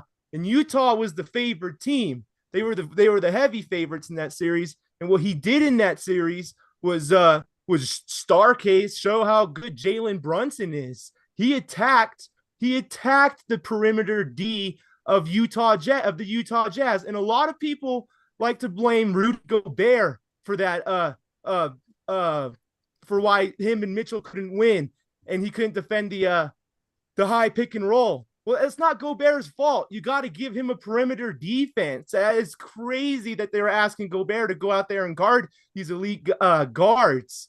I mean, they had Mike Conley, Bogdanovich, and Mitchell at the time wasn't. I mean, he's improved his defense a lot, but at the time, those three guards were not a good defensive squad. Yeah, they scored a lot of points on the offensive end, but Jason Kidd exposed that. He attacked their perimeter defense, and he broke that Jazz team apart. That's why Mitchell and Gobert never worked. And that's why that Utah Jazz team had to trade away their assets and bring in like guys like Lauri Markkanen. Yeah, that was really Jalen Brunson's coming out party in that series. We got Derek Jones at the line here. I don't even know he was still in the league. Let's take some more takes on Jason Kidd. What do you got, Blaze?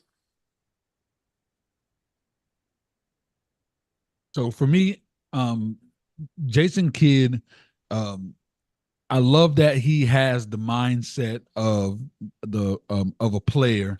Like a lot of times, I feel like when coaches take over or when players become coaches, they kind of, for whatever reason, lose that insight like they're one of the guys. You normally think that'll be a better thing, but a lot of them don't. And I don't know what that is, but I do love the fact that Jason Kidd has that view of one of the guys. The same way Cam just said, the way that he knew and how strategically he break down things. He's been in those positions. His thing is, people are like, what would Jesus do? Jason Kidd is like, what would Jason do? He does those type of things. He had some amazing vision. And I feel like right now, they had a press conference the other day about him for what his intentions are for after the All-Star break. And he was like, even though we need to win now, want to chase wins, but my team needs patience. The team needs to have patience because right now, Luka, like I was saying earlier, Luka is this one-man show, and there's a narrative that the other team can't get it together. So he needs the other guys to kind of have patience, Luka to kind of have patience, and they need to mesh, but also figure out a way for them to win now. He's like, I need them to get into the winning habits now, but they can't be in such a rush. So I just respect that about Jason Kidd. I mean, he ain't no Eric Spoelstra, you feel me, for the Miami Heat. But I really like Jason Coach Kidd. Spoke. Come on. Yeah, and Coach Spoke can take all of us and go to the finals. All of us on the chat right now. Facts. Luka's really heating up here. He's got 19 now, leading the way for Dallas. Meanwhile, Phoenix has got a more balanced scoring attack over there. Cruiser, what's your take on Jason Kidd, the coach? I feel like Jason Kidd doesn't get talked enough about in the sense of Giannis's development early on in his career, because I know Giannis had mentioned it a few times, and that never gets talked about enough. And Jason Kidd, he was part he made the call in the bubble to actually insert Dwight Howard in the Western Conference Finals against the Nuggets. That was a Jason Kidd call when he was assistant coach. So I think that Jason Kidd does a great job of developing players individually. And I wouldn't count his Brooklyn Nets run because, like, let's be honest, did anyone really expect that quote unquote super team of Kevin Garnett and an older Paul Pierce to do anything? I didn't really have much expectations, if any, though they made, and all that considering, while with Hurt, they made it to the 8th seed. So Jason Kidd has a natural finding of basketball, and he knows how to coach great players, and he's helping Kyrie. And the one thing we got to give Jason Kidd this for, he's able to control and talk to Kyrie. Not too many coaches can say Speaking of Kyrie, he just hit Booker in the face with an elbow there. This looks like it could be a flagrant one, in my opinion. That is such an unnecessary play. They're not even reviewing it. So, Cruiser, I like your take on him being able to develop the talent itself. However, I disagree with as far as him on the X's and O's side. What is your take on the downfall that Dallas had after the All-Star break last year? Because they were like a 5-6 seed and they were completely out of the play-in at season's end. I think what it was last season, because Kyrie came into like a little bit after the fold and everything. So I think they traded away players that they didn't need to, in my opinion. And like you had I get why they signed Kyrie. Do I agree with it? I don't know, because it's kind of hard. Like in the moment, yes, Kyrie, if you want to get someone that can give you a consistent 25, you're not going to turn that down in the NBA. I just don't think that you had Tim Hardaway Jr., which I feel like he should be right now your third option, and they should have developed that. And it was definitely a bad call on Jason's Kidd, but you win some, you lose some. And I think overall, that being said, they did take a downward slope. They just, in the West, you need wings, and they need defensive wings in the West and a big. And you can't not have both. And that's what the problem with Dallas had last season, at least to me. I'll just chime in on that too, because it's a topic I'm passionate about, hating on Kyrie. The team went downhill because Kyrie joined the team. It wasn't Jason Kidd's fault. Kyrie ran that team into the ground. I can't believe they re-signed him. It does seem like maybe there was nobody else out there that they could get, and they're thinking they can coach him up, which is a big mistake. It wouldn't surprise me for Dallas to be a first-round exit. And Kyrie is just not a winner. The jury's out for me as far as Jason Kidd, as a coach. We had some good talks on that last night that really, opened my mind to that, because I love him as a player. I think he's what every point guard should aspire to be as a player. But as a coach, he hasn't necessarily won yet, but I don't put last year on him.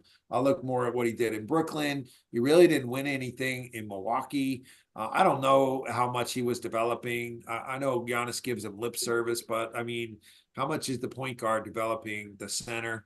I'm not sold on him as a coach yet. Drew, what's your take on Jason Kidd, the coach? I mean, I think just like everyone in the world, he has some really strong strengths and some weak weaknesses. The lineups he puts on the court sometimes are baffling to me.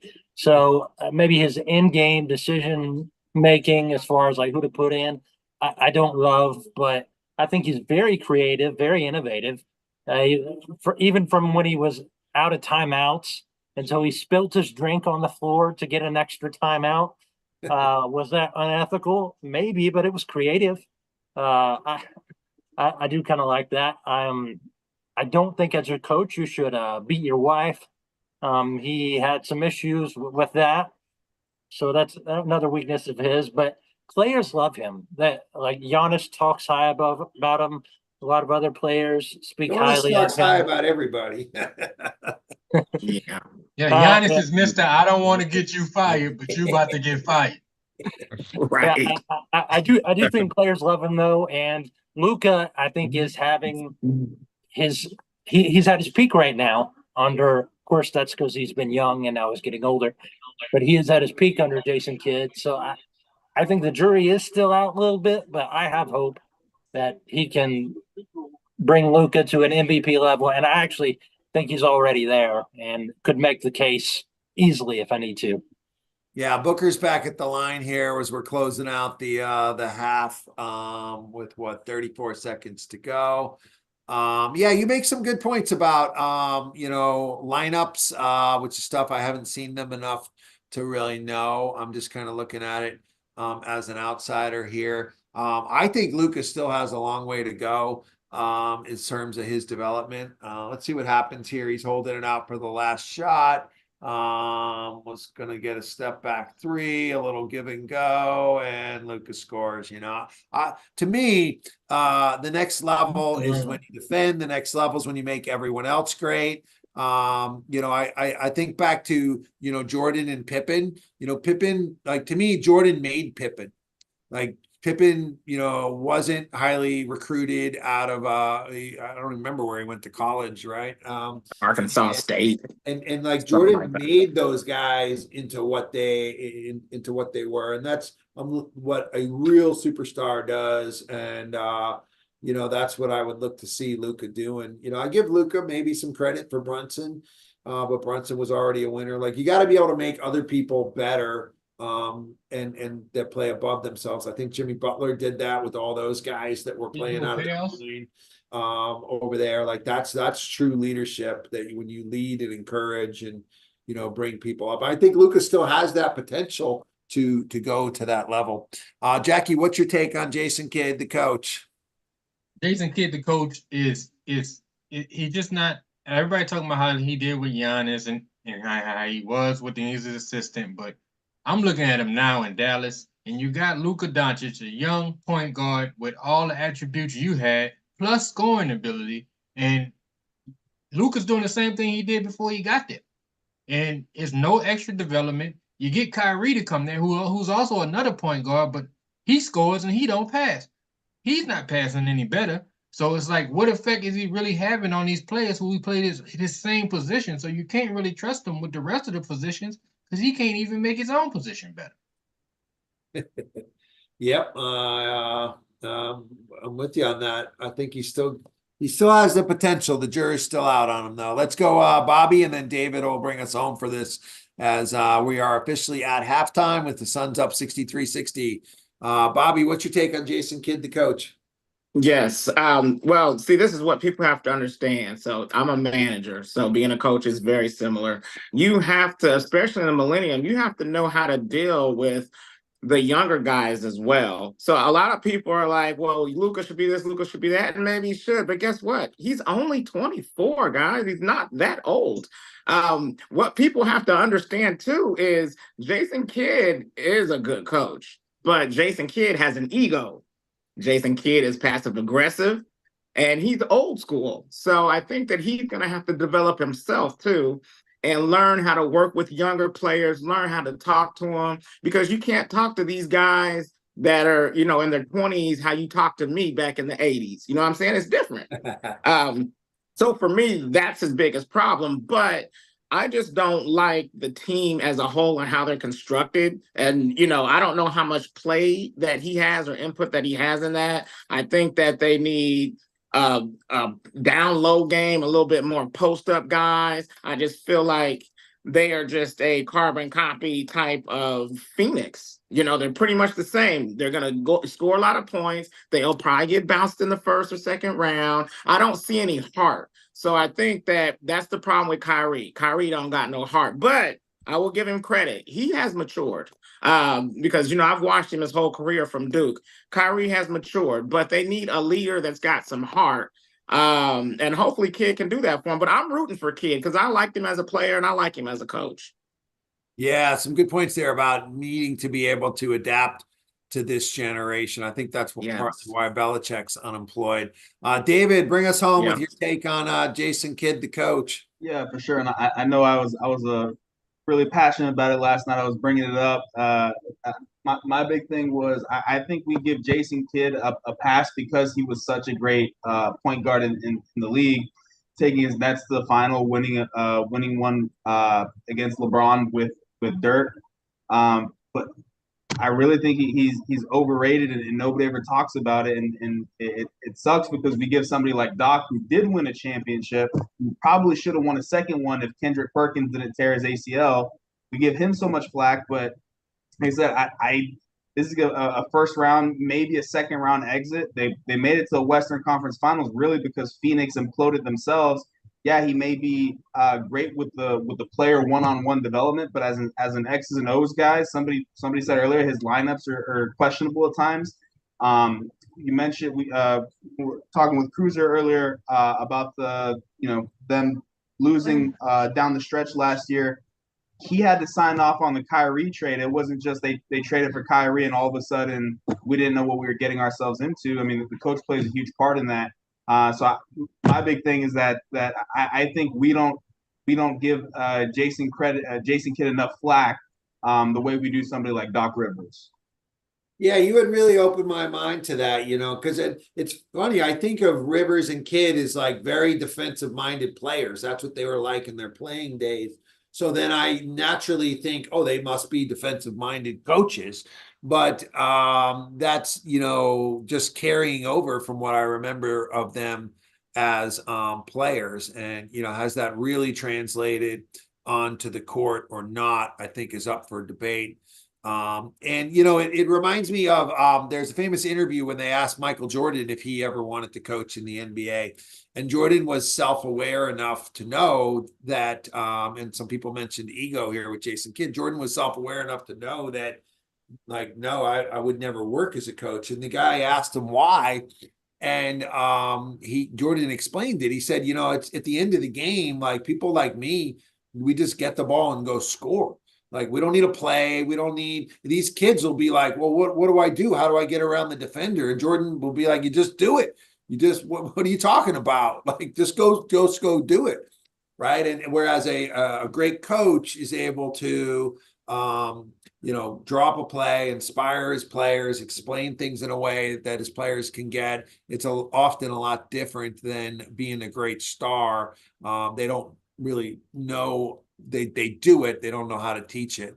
Those are two different skill sets. All right, we're at halftime here, so I'd love to get if anybody has a take on what they're seeing in this game, or if you've been watching your player, and if they're performing up to par or under par. Love to get some takes on this game from you guys. It's a good game. I'm hoping for that buzzer beater like you guys were predicting. So far, it looks like we're right on track for that, which is a really good sign. All right, first up in the queue is Blaze and then Alvin. Go ahead, Blaze. Yeah, Nurkic is doing a horrible job. He is not playing good. He is not doing anything that I thought that he would be doing this game. Right now, it's definitely the KD, Kyrie, and Luka show. They're the ones that are balling. That's where the narrative is. Even Booker, the rest, the others are balling. Nurkic, I mean, what does he only have? He's got how many 5 points? rebounds. He got 5 rebounds. You should be in freaking giant. But what is that? 5 points? 4 points? Yeah, I don't see how to get to the full box score here. Yeah, I believe he has 4 points. Something He's like got that. 5. He got 5. Yeah, so Yeah. like, no, you gotta be better than that. I was like, at least 10, by halftime. Like, there's no reason why he should not have at least 2 offensive Are you saying buckets. because of the matchup, or I mean, because I think that's expected a lot from Nurkic, to be honest. He got 15 minutes playing time, probably because he wasn't doing much. He wasn't doing much. 5 points and 5 rebounds. That would put him on track for 10 points and 10 rebounds. That's, I think, what you get out of Nurkic. Yeah, I was expecting the bounce back game. We know what Nurkic can really be capable of. He can give a 15 to 20 point game if he wants to. It's just, I don't feel like he's being aggressive enough. I feel like he's allowing them to bully him, and it ain't gonna get the job done. We need someone that's gonna get the job done. That'd be the issue I'd be having with Anthony Davis. Some nights Anthony Davis be Anthony Davis, the next nights he want to be this Nurkic. Like, no. Look at that smile there. He just looks like he's, going to be a model or something. He doesn't look like an angry guy at all. For a big guy like that at all. All right, Alvin, what do you see in the first half? What I see is Kyrie Irving just going out of his mind at shooting 70% from the field, 17 points, He's shooting 60% behind that three-point line. He's even playing a little defense, standing in front and got a steal tonight.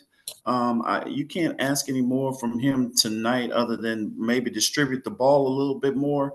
Him and Luka are carrying Dallas tonight. And unfortunately, and again, who needs gravity when you have handles like Kyrie? So he is far exceeding my expectations. And unfortunately, I do need him to get the win so that the Pelicans can share fifth place by themselves. Yeah. I Pelicans love, about to lose to the like, Rockets.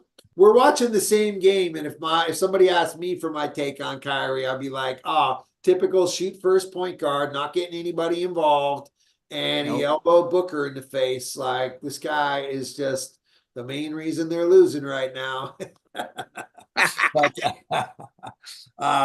Zach, what are you seeing in the first half? You kind of took the words out of my mouth. I was going to say,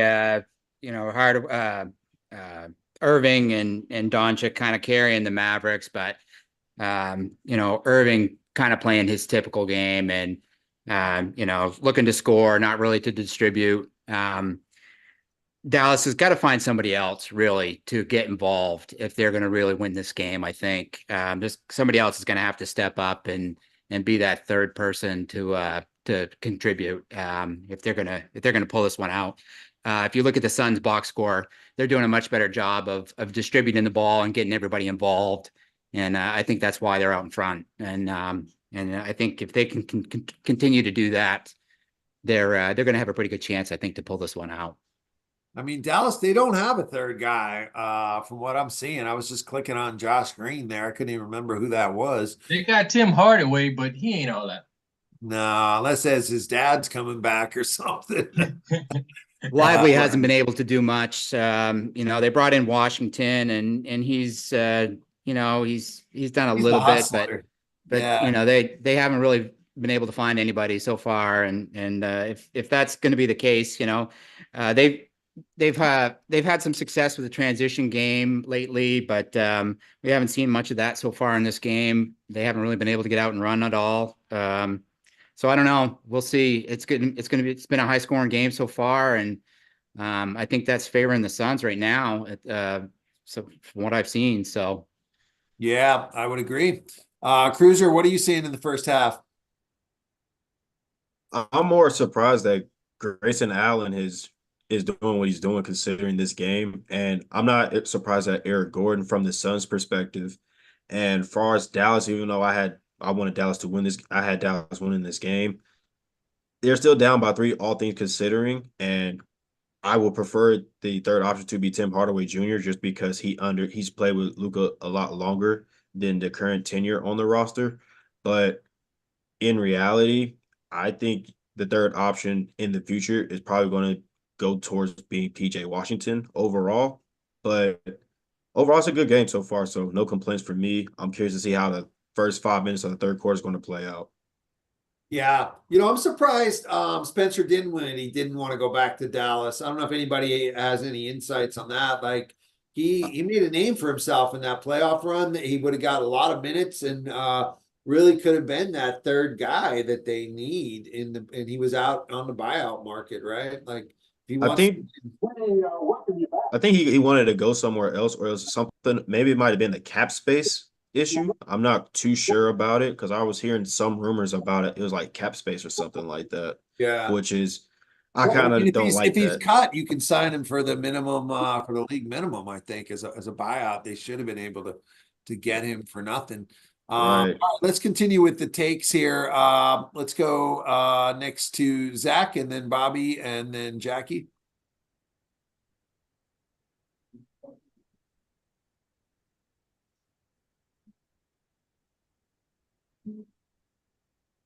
That was Zach. So we just got to put your hands down once you're done. So we're on Bobby and then Jackie and then Gary. Go ahead, Bobby. Yeah, perfect. So, looking at the box score here, the Phoenix Suns have very consistent scoring, but they're getting it from a few people. So this is the exact problem I was talking about. When you look at Dallas, it's Kyrie and the Luka show.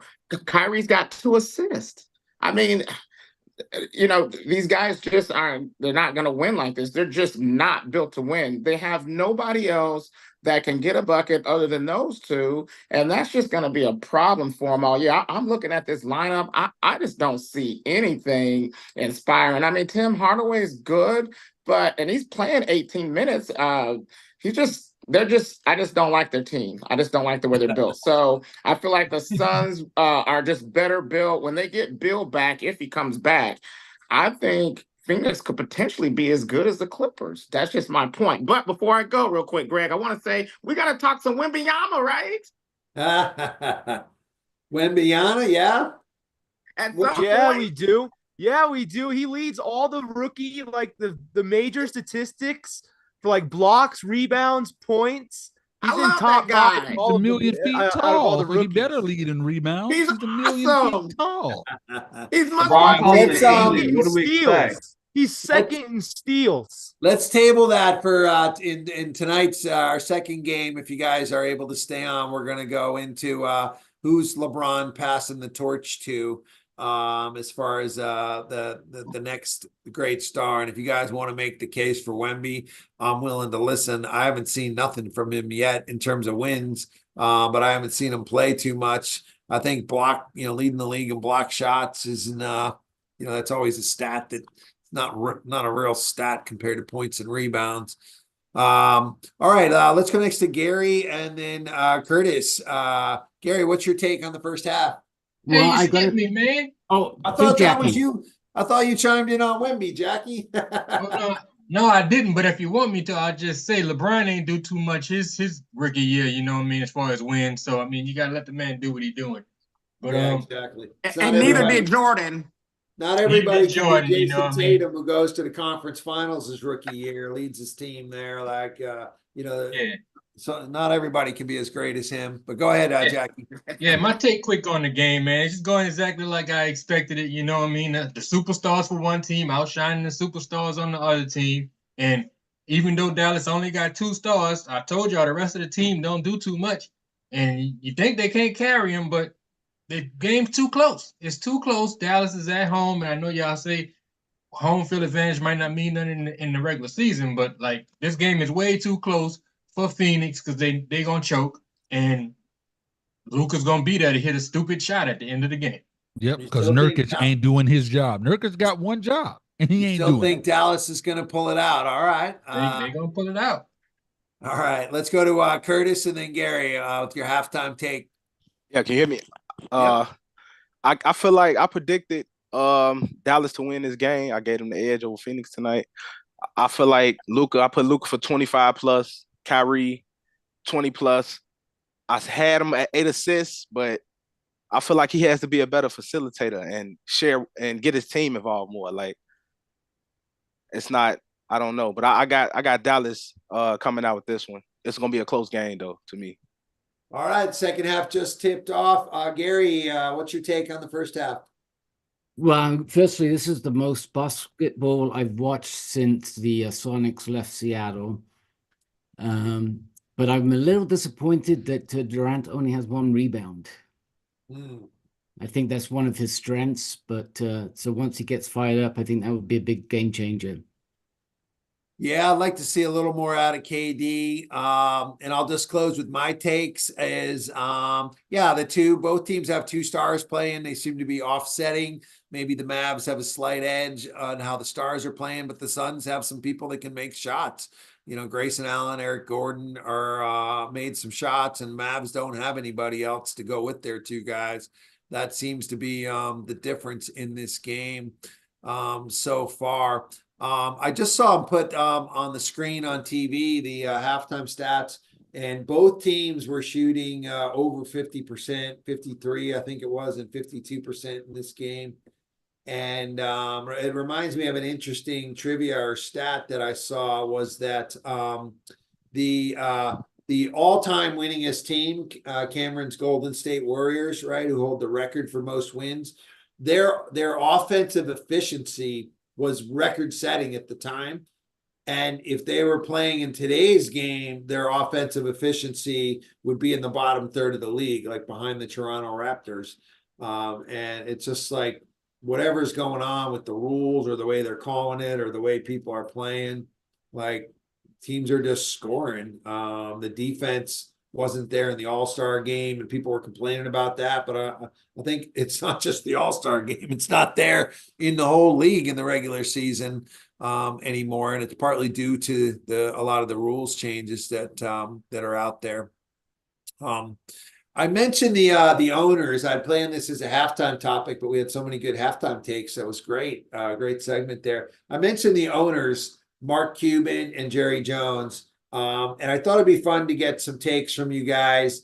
Because one of the things we want to do on this show is we're going to start to interview athletes. Obviously, we're not going to have, Luka Doncic coming in here day one, but you start, and work your way up the food chain as far as people that you're interviewing. If we were to get Mark Cuban or Jerry Jones, I'll let you pick which one you were going to get to interview. And you had just one question. I'd love to know what one question you would ask either of them. And it could be something about a move they made for the team, something that the team did that you want to get their opinion on. It could be something business related or life related. I'd love to see what kind of questions you guys would ask these owners. It's really curious to me why Dallas has two of the most well-known owners in the league. If anybody has, any insights, maybe it's something about Dallas, the city, but Mark Cuban and Jerry Jones. So let's use the Zoom raise of hands. This is, one of the things we're going to start to do is interviewing some people, and I want to kind of see what kind of questions you guys might come up with, especially for our Cowboys fans or our Mavericks fans. It should be, easy to get to talk to your owners here. All right, let's go first to Cruiser. What would you ask either one of them? You could, well, first off, tell us which one you'd want to interview, and what would be the one question you'd ask them? I would interview Mark Cuban, and on a basketball standpoint, I would ask him, like, when you drafted Dirk, what did you see in Dirk, and like how was you able to, I don't want to say replicate it, but it seems that he's found the same recipe in Luka. So how is it about international scouting that you just know how to go about in doing? Yeah, they do seem to have that as a trend in Dallas. I don't know how much Mark Cuban's involved in drafting or not. I don't know, but I'd be interested to get his take. I'm sure he signs off on everything. Right. I think that's a good question. It's a good trend to notice in Dallas. Blaze, who would you ask? Which one of those two owners, and what would you ask them? It definitely will be Mark Cuban, and I would ask him, like, with all the money that he's making and all the, with all his businesses and the Shark Tank and all of that stuff, why isn't it used? Why isn't the strategy better with bringing in a few marquee names like because one thing I know about Golden State, they made one of those moves where their owners put up certain amount of money to where they were able to keep their core guys and build around their core guys. And I'm not sure the exact rules of what a person can do with bringing their own money into a team investment wise or whatnot. But I just would love to know if that's the case, why aren't there more marquee guys? Why is it the fact that Dallas can't get this person or that person because they don't have the money for it or the cap space for it? Like, with his business paralysis and the money that he has, why isn't that Let's go, thing? Pelicans. Let's go. Oh, my bad, G. Dead weight dunking on people over here. Well, we'll get an update. Point Zion. Sorry, David. Point Zion. I know you like that, Jackie. Dead weight in the building. We'll have Zion on, I'm sure, one of these nights here. All right. Well, good questions here. Yeah. I mean, is he really doing everything he possibly can to, win a championship? It seems like with his business skills, with his financial resources, that maybe he could be doing more than what he's doing. Zan, what would you ask Jerry Jones or Mark Cuban? Yeah, I would just ask Jerry Jones kind of a bit more of a loaded question just because of how long he's owned the Dallas Cowboys, but I would just ask him, in what ways as the owner of a major NFL franchise has the game of football evolved, and how is he been able to adapt to it either positively or negatively, and what are his hopes for the future as an owner of the team? Yeah, I like that. I would throw on top of those, how much longer does he think he's going to own the team and run the team, right? He's got to be getting up there in age. But your questions kind of span over what he's seen, over a lifetime, which is a smart thing to ask people about. I remember, some kids asking me, because back in my career, I've kind of lived through the fax machine and then email, and then when we were starting to talk about AI, I kind of had a perspective of, what have you seen happening and what do you see is going to happen next with AI? By the way, we're going to be utilizing AI on the show as part of our competitive advantage. We have a sponsor deal we heard from last week. We'll probably hear from them again next week. And I'm excited to see what we can do with AI. I think everyone needs to have AI on their radar. I'm not one of those doom and gloom people that AI is going to, be the Terminator and put us all out of business. But for sure, if you don't know anything about AI, you're going to lose your job or your business to someone who does know how to use AI. It's going to be like knowing the email, knowing internet. Those are just standard things everybody knows how to use right now. And there's definitely a window of opportunity. And that's part of what we're going to get some exposure to by being here. Greg, just as a heads up, Jerry Jones is 81. Wow. Mm-hmm. Yeah. So how much longer is he's got to go, and what's kind of his succession plan? Is something I haven't seen anybody ask him yet. They're probably scared to ask him. Before you go to that next thing, I agree with what you were saying with the, not being the gloom and doom with AI, because I feel like with everything, there's a positive and a negative to it. Like people, it just depends on who is utilizing it. You know what I mean? It's great. Like I always say, it's not a good movie quote. It's real life. With great power come great responsibility. There's some good that can be done with AI, and obviously there's some craziness. So yeah, I appreciate you saying that, because I consider myself a very positive minded person, but at the same time, we can't just bury our head in the sand and say, oh, I'm not going to deal with AI. That's what the people a generation older than us did about the internet and email, and like they just don't, my parents don't know what an app is. They have no concept of like an app. They just don't have smartphones. They're in their 80s, right? Yeah, my parents call me every day trying to get me to get their password. I'm like, it's your password. It's they don't know their own password. That's funny. Yeah. I had one of those stories because this game's out of commercial now about, I had always told my parents about my travel. I used to travel a lot for work to motivational speaking conferences. I was doing marketing for them, building their communities. And I would always talk about Uber, how I was riding around in an Uber, and I would try to explain it to my parents, like it's like everyday people, giving you a ride. And then one day, a few years ago, my mom needed a ride somewhere, like home from the bridge game. She called me. She's like, Dad, is busy. I need a ride home from this thing, and I wanted to try that Uber thing you were talking about. What's their phone number? And I'm like, Mom, there is no phone number. It's an app. And she had no concept of what an app is, right? So how do you explain to somebody how to do this if she doesn't have an app and a smartphone? And she was like, what are you talking about? They got to have a phone number. Every business has a phone number. And I'm like, I swear, Mom, there's no phone number. Like, I'm not fucking with you. She's like, well, that's the dumbest business of all time. You need to go open your own Uber and just put a phone number on there, because you know how much business they're probably losing by not having a phone number. And it just shows you like that could be all of us, right? If we don't embrace AI, we can be the one who's like, what are you talking about? Like doing that with AI. All right, let's continue on these takes here. Our questions for Jerry Jones or Mark Cuban. Let's see. I think we got Jackie up on the queue. Go ahead, Jackie. I guess my question would be for Jerry Jones, and all this talk about AI and robots and whatnot. I would just ask him, are you a vampire? Are you a robot? Because I don't see how you even still stand in them suits. Every time you see him in a suit, it seems like he's fittering away even more. His suits get bigger and bigger. He's more like Bernie Sanders. On his name.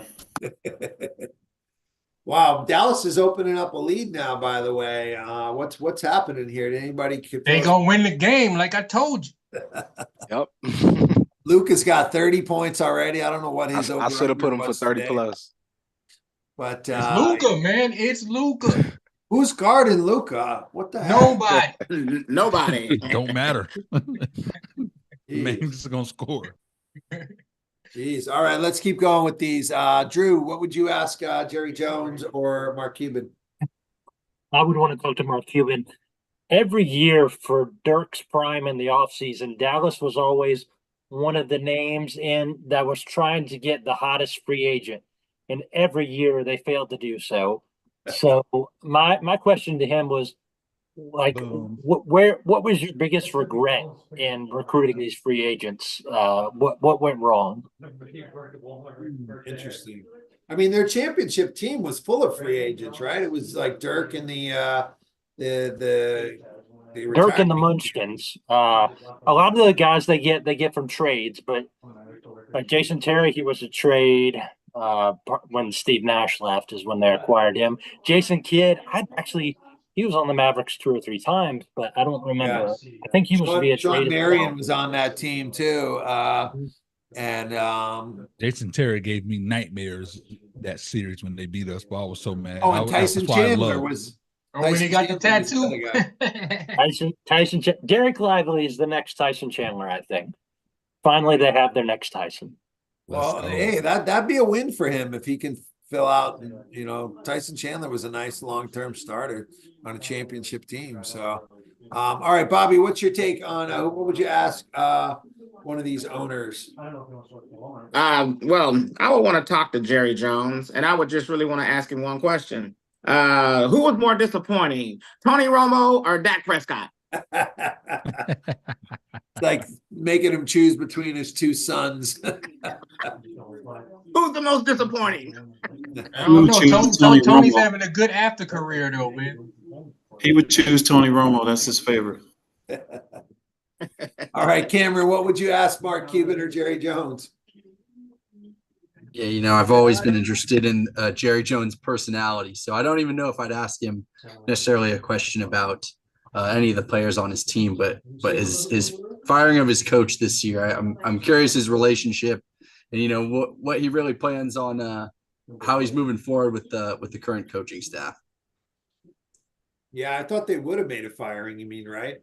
Yeah, exactly. I thought that was for sure in the cards. So especially with Belichick out there. Yeah. Okay. Good question. We'll go to the other Cameron. Cool. So I would just ask Mark Cuban if he regrets declining the 4-year, $55 million Jalen Brunson wanted from the Mavs, or if he's content with Kyrie at the point. Ooh, yeah, I think they would love to have Brunson back for Kyrie, right, in a heartbeat. It was Brunson's gone to another level since then, right? I don't think Brunson had to get from up under Luka. But he was already headed that way, man. It would have been the next year. They could have just kept the man. He would have done the same thing in Dallas. Could you imagine if Porzingis and Brunson were still there? Yeah, that's right. Yeah, Porzingis too, and gave up on him. Alvin, what would you ask Jerry Jones or Mark Cuban? Well, I'm sure Jerry has gotten every question under the sun, and because he's a marketing genius, my question would be: if Dallas were a brand of cereal, what would be the prize inside the box be? A Super Bowl ring or mini Jerry Jones bobblehead? He would choose the bobblehead. Definitely. Does he get to choose? Yeah, I think he'd rather have himself be at the center of things. All right, Ernest, what would you ask Mark Cuban or Jerry Jones? I know for me, like, this would kind of really be for both of them. So between the height of their careers of owning their respective teams, like they obviously were winning championships, with Jerry Jones winning 3 at the time, and then the Cowboys being a team in the 90s, and then with Mark Cuban winning 2 championships for Dallas, like after those championships, not saying that their teams fell off, but they weren't obviously they're not at their championship statuses anymore. but it seems like they always keep their teams in the news consistently. So even if their teams aren't doing so good, so like how do they stay innovative with publicizing their teams and always keeping them in the spotlight, even when their teams aren't producing to a high level and really competing for championships, like being in the finals or in the Super Bowl like conversation every year, because it's crazy. The Cowboys haven't been in the Super Bowl in 30 years, and they're the highest grossing team for $9 billion, and they haven't the Super Bowl in 30 years. Where's this money coming from? And I know Mark Cuban, he's one of the richest people in the world, but the Mavericks haven't won a championship in 10 plus years, and yet they're still, even with Luka, like they're still in the spotlight. How's that happen? How does they continue to do that? That would be the question I have for. Yeah, I think that's a really good question because you're right on. Both those teams are really in the spotlight. All right, David, what would you ask either of these owners? Yeah, for sure. The question could be for either one, preferably Mark Cuban. I think he's a very intelligent dude. Watching him on Shark Tank. But for either one, because they've both drawn a lot of eyes to their respective franchises. What I would ask is, if they couldn't own the Mavs or the Cowboys, they couldn't own an NBA or NFL team, and the only team that they could buy would be an MLB team, what would they do to bring eyes to their team in the MLB? Because of the big three, the MLB seems to really be lagging when it comes to viewership and fan enjoyment of the game. I know they're trying to make changes, but what is it that Jerry Jones and Mark Cuban would do to enhance that experience for the fans? Great. Yeah, I like that for MLB, even for NBA and NFL. I'd love to get their insights on that. So yeah, good question there. Let's see, Alvin, I think you already went, right? Your hand's still up. And then Curtis, go ahead, Curtis. My question would be for Mark Cuban, and I would just ask him, like, what's next? I mean, I know you got Luka, he's a stud right now, and I would say, like, got Kyrie for 2-3 more years. Like, what's next? Do you get rid of Kyrie, build around Luka, try to get 2 more key players, like role players? And I don't see Dallas winning a championship right now. I say next 5 years, probably, if they make the right move, probably I can see. Yeah, what else are they going to do to improve this team? They just need a third wheel. I think, Yeah. Get rid of Kyrie and get 2 other good players in here, but that's a tall order. Yeah, have a. So Luka's on the bench, and now Dallas is Phoenix is making. They've cut it down to 4 here. My perspective on these 2 owners is, when Jerry Jones took over the Cowboys, they already were America's team before that. And he has done a great job continuing that legacy.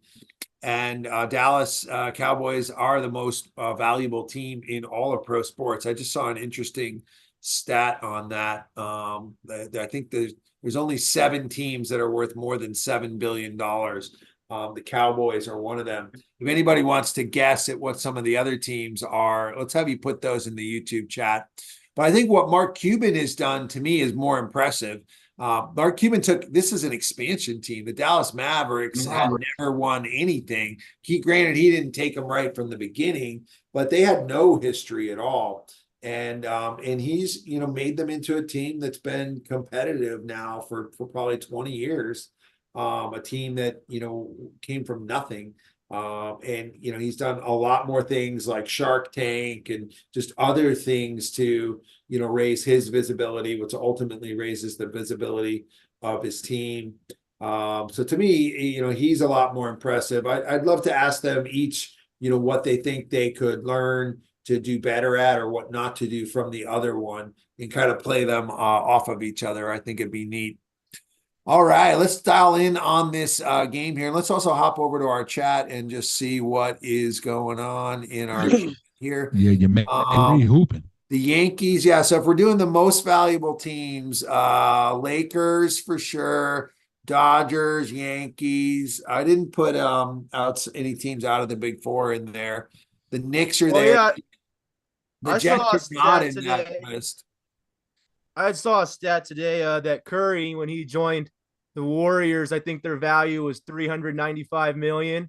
And then today it's at, I think, like 8.3 billion. Yeah, there's only 7 teams that are worth over 7 billion, and the Warriors are one of those. That's what 4 championships does. Yeah, and to me, like the rest of these teams that are there, like have long histories of championships. The Cowboys, the Lakers, the Dodgers, the Giants. Cowboys are number one. They got the number one marketing. Yeah, that's why it's really surprising to see Golden State's rise that much, without having that history the way these other teams do have that history here. The Marlins. Because they focus on fan experience. I think that's what Jerry Jones' genius is, and I think Golden State, once they started on the run, that's the exact same thing. They focus on the fan experience. They moved out of Oakland and went to San Francisco with the new stadium, and that's what it is. I've actually heard, speaking about the fan experience, that more Warriors fans are like long-term fans, people who've been there through thick and thin, are actually upset with that move and with their. Of course, anytime somebody wants to watch the show, the tickets go up. There's more celebrities going, so. There's no authentic fans going to Yeah. the game anymore. Oracle used to be one of the loudest arenas in the NBA. Yeah, 2016. That atmosphere is just not the same anymore because the authentic fans aren't there. Yeah. Being someone who was the Cowboys are always going to be the Cowboys, so you don't have to worry about the authentic fans or whatever. They're always going to be crazy ticket prices. Yeah, I just want to make sure everyone here has the YouTube up. I put the link here in the Zoom chat. We actually have more people on YouTube than we do. More people here than we do on YouTube. We do get quite a few views on the replay. We've been getting about 300, which is good. But we need everyone here to be on the YouTube channel. Just open up another browser tab, or if you're on your phone, just go to the app and pull us up on YouTube with that link as well. Make sure you like and comment on the post so that we can get in some reach here. That's going to be an important part of us growing this channel. The faster and more we grow the channel, the more we're able to hire and expand the team, expand what we can do. Tonight we're experimenting with doing this double header with both games. If we wind up covering both games tonight, we're going to need even more people. This is our competitor, right? That we're trying to, you see, they've got about 200 people watching. When the Lakers game comes, they're going to probably double that. And all they're doing is kind of playing music. It's pretty boring over there. You can't, and the chat goes so fast, you really can't actually talk to anyone. It's like people just are saying stuff into an abyss, into a void. If anybody has any ideas about how we can improve our show and win over some of this audience, that's what we're looking for.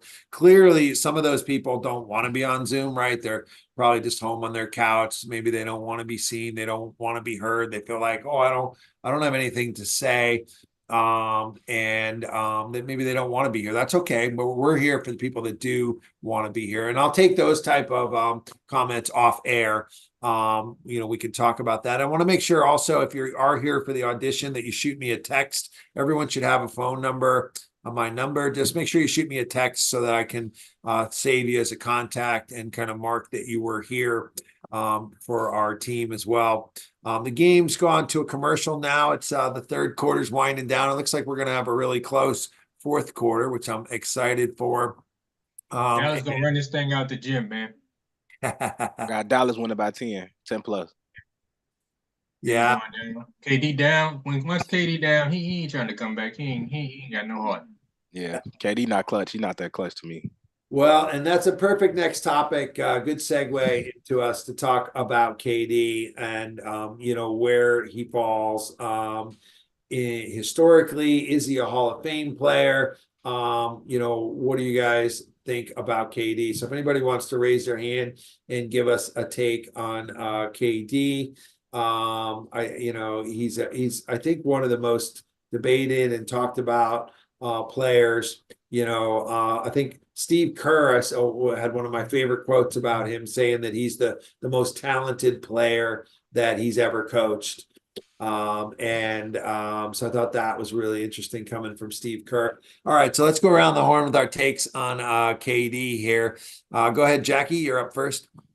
I say KD is a Hall of Famer. You can't deny his Hall of Fame status. He's one of the greatest scorers ever. I say he's top 25 all time. He's not even, I say top 7 at his own position. If I had to name them off, I would go LeBron, Dr. J, Larry Bird, Iceman, Scottie Pippen, then maybe KD. Think I'm forgetting somebody though. Then KD. Yeah. You don't have to give us the list, Name two different but you positions, think though. so you're saying KD is top 25 of all time, all players, right? Yeah.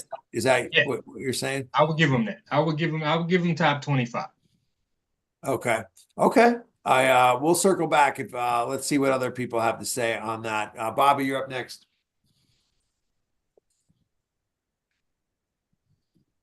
KD is a generational talent. Just with his shooting, his ability.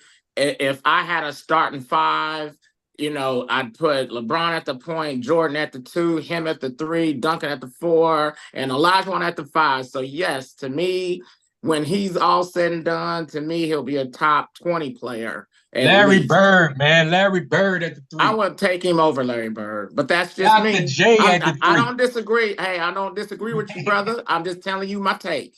Have a good day. That's all right. We're all, the more we disagree, the better here. All right, Cruiser, what's your take on KD? I think up until until he went to Golden State, I think that Kevin Durant career trajectory at the time, he was going to make a strong case for top 10. And I feel like the asterisk around him is him going to Golden State, getting the 2 rings, and all that still being said, I think he's a phenomenal player, great scorer.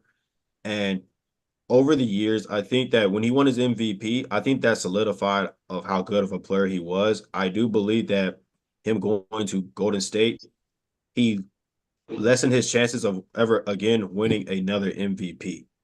And now that he's on the other side of his prime or his career, I don't really know where he's going to rank at among all-time greats, because that list keeps growing, because we're in the best time of NBA players right now. And Kevin Durant, he's going to be the number 2 to LeBron or Steph Curry, depending on who you talk to. But overall, I think phenomenal player, great shooter. And yeah, just him going to Golden State really messed up his ranking to me among the all-time rankings. So. Yeah. All right. Let's go next to Cam. What's your take on KD? No, I think it's easy to say KD's for sure a Hall of Famer, but if I've learned anything about KD from his career, is that he continues to just disappoint me, and he always seems to be destined to lose. The only time he wasn't destined to lose was when he was on a team with that super team Golden State, and I think it was impossible for them to lose. But other than that, his career is just full of losses. What makes him so great is he kind of led the charge in that size and length as a power forward, but the ability to shoot and ball handle like a point guard. And now there's tons of players coming out that are kind of following that same trajectory. We just look at Wembanyama, who's even taken that to a next level. And so I think that skill set has been a little bit diluted, and that's what's making KD maybe not as incredible as his trajectory once was. And if he continues on this path, I think he's just going to continue to lose and then maybe disappoint us again when Hall of Fame voting comes around. Ain't disappointment. All right. Well, let's see if he can make a run here tonight. He's on the bench right now, so we'll see what he can do though down the stretch when the fourth quarter comes around. Blaze, what's your take on KD? Yeah, KD is definitely going into the Hall of Fame, and I agree. It was that move to going to Golden State, because the thing is, after he left Golden State, he wasn't able to win the big one on his own. He went, even though he was the Finals MVP and he won that. It's just he clearly, without them, and then obviously that the ACL, those type of injuries, it's impossible to come back from, full strength. So we, you will never know. But everything that we've seen so far, like even though the resume is amazing, 2-time champion, 14-time All-Star, the MVP, freaking, he was top 75, and so it's sad, bro. It really is. It's sad that it was squandered by a dumb decision. It's crazy what choices make. So yeah, he definitely is going to be in the Hall of Fame, first ballot when it's all said and done. But nah, I believe that is what kind of ruined it. That asterisk right there, like everyone has been saying, it really ruined him from being in that GOAT debate, that GOAT category. That's why you never hear him in those conversations. Right. All right. Let's go next to Drew. What's your take on KD? Yeah, I think KD is a fascinating player. He doesn't have any weaknesses, and he's been great for a long time. So I agree with everyone else. He will be in the Hall of Fame, but where will he land in the greatest of all time? I don't think likability should play much of a role in that, but I think it does. And he's just not very likable. A lot of people root against him. His personality is not very charismatic. It seems like a bit of a whiner and just wasn't satisfied even after winning championships in Golden State. So I don't think he's very likable. So I don't think he's going to be put as high on the list because of that. But he's fantastic. Gotcha. All right, let's go next to Gary. Well, I am slightly biased, so definitely a Hall of Famer.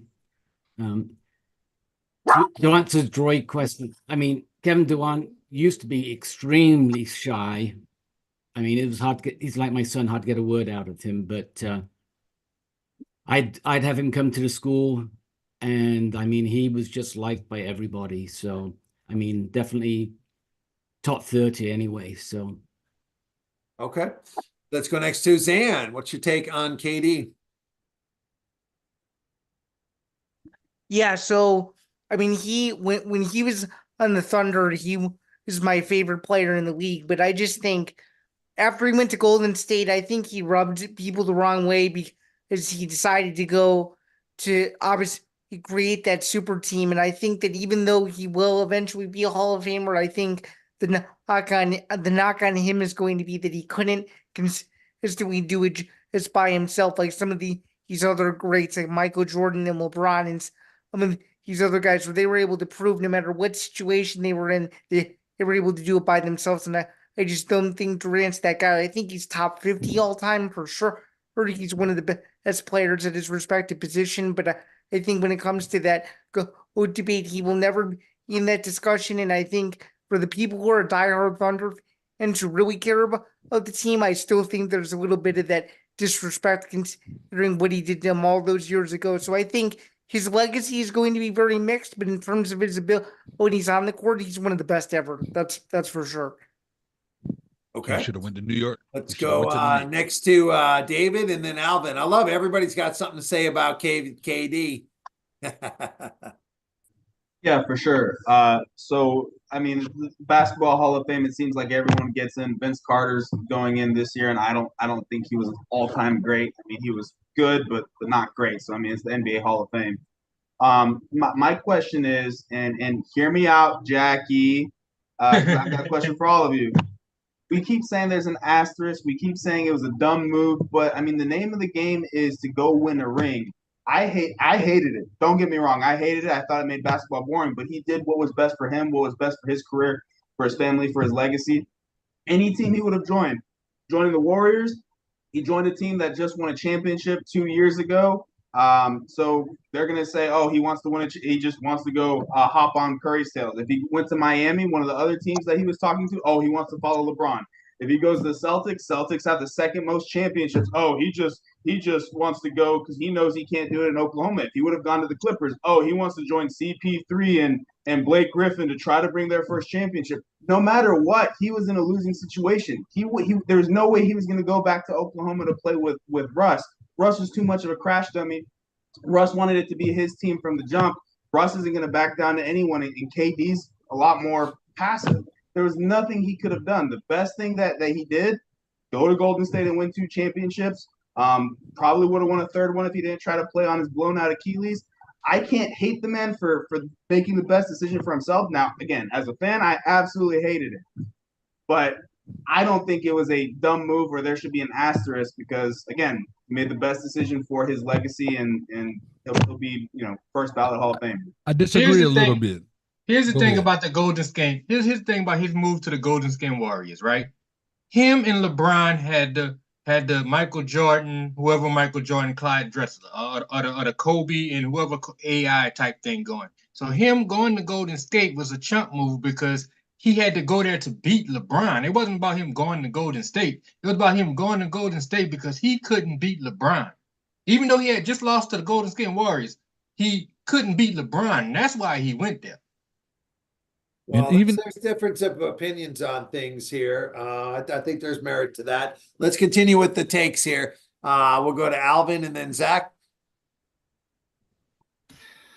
Well, I want to tell you a story. I want just 37, 28, 6.6. This is after his Achilles tear. This season, he's averaging 37 minutes, 28.2 points a game, and 6.6 rebounds. And over his career, he has averaged 36.7 minutes, 27.3 points, and 7 rebounds a game. KD just wants to hoop. That's all he wants to do. It might rub people the wrong way, but he's just a hooper. He's out there to do the best, no matter what situation he's been in, what system, what scheme. He is doing better after an Achilles tear than he's still on level of being a current superstar with the young stars coming up. The perception, I agree that the perception of him being knocked down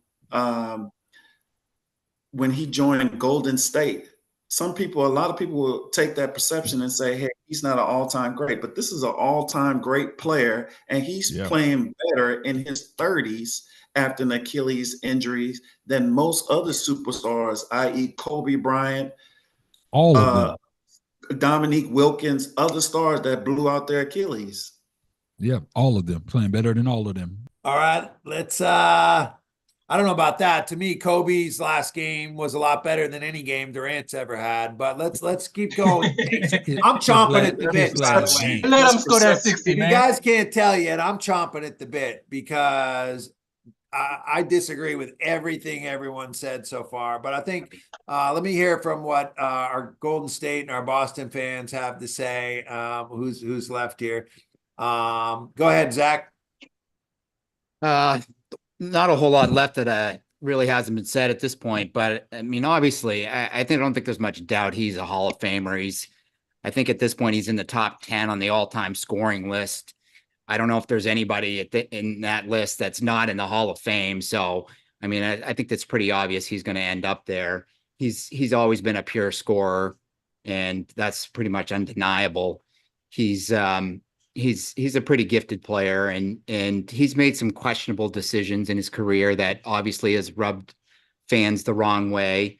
But he's, like people have said, he's done what's best for his career, and it's ultimately won him a couple of championships, and that's what every player strives to do in their career is win championships. So how can you knock him for that? And I don't know that anybody will knock him for that ultimately when they're voting for Hall of Fame ballots. So I think he'll definitely be in the Hall of Fame, and I would be shocked if he's not.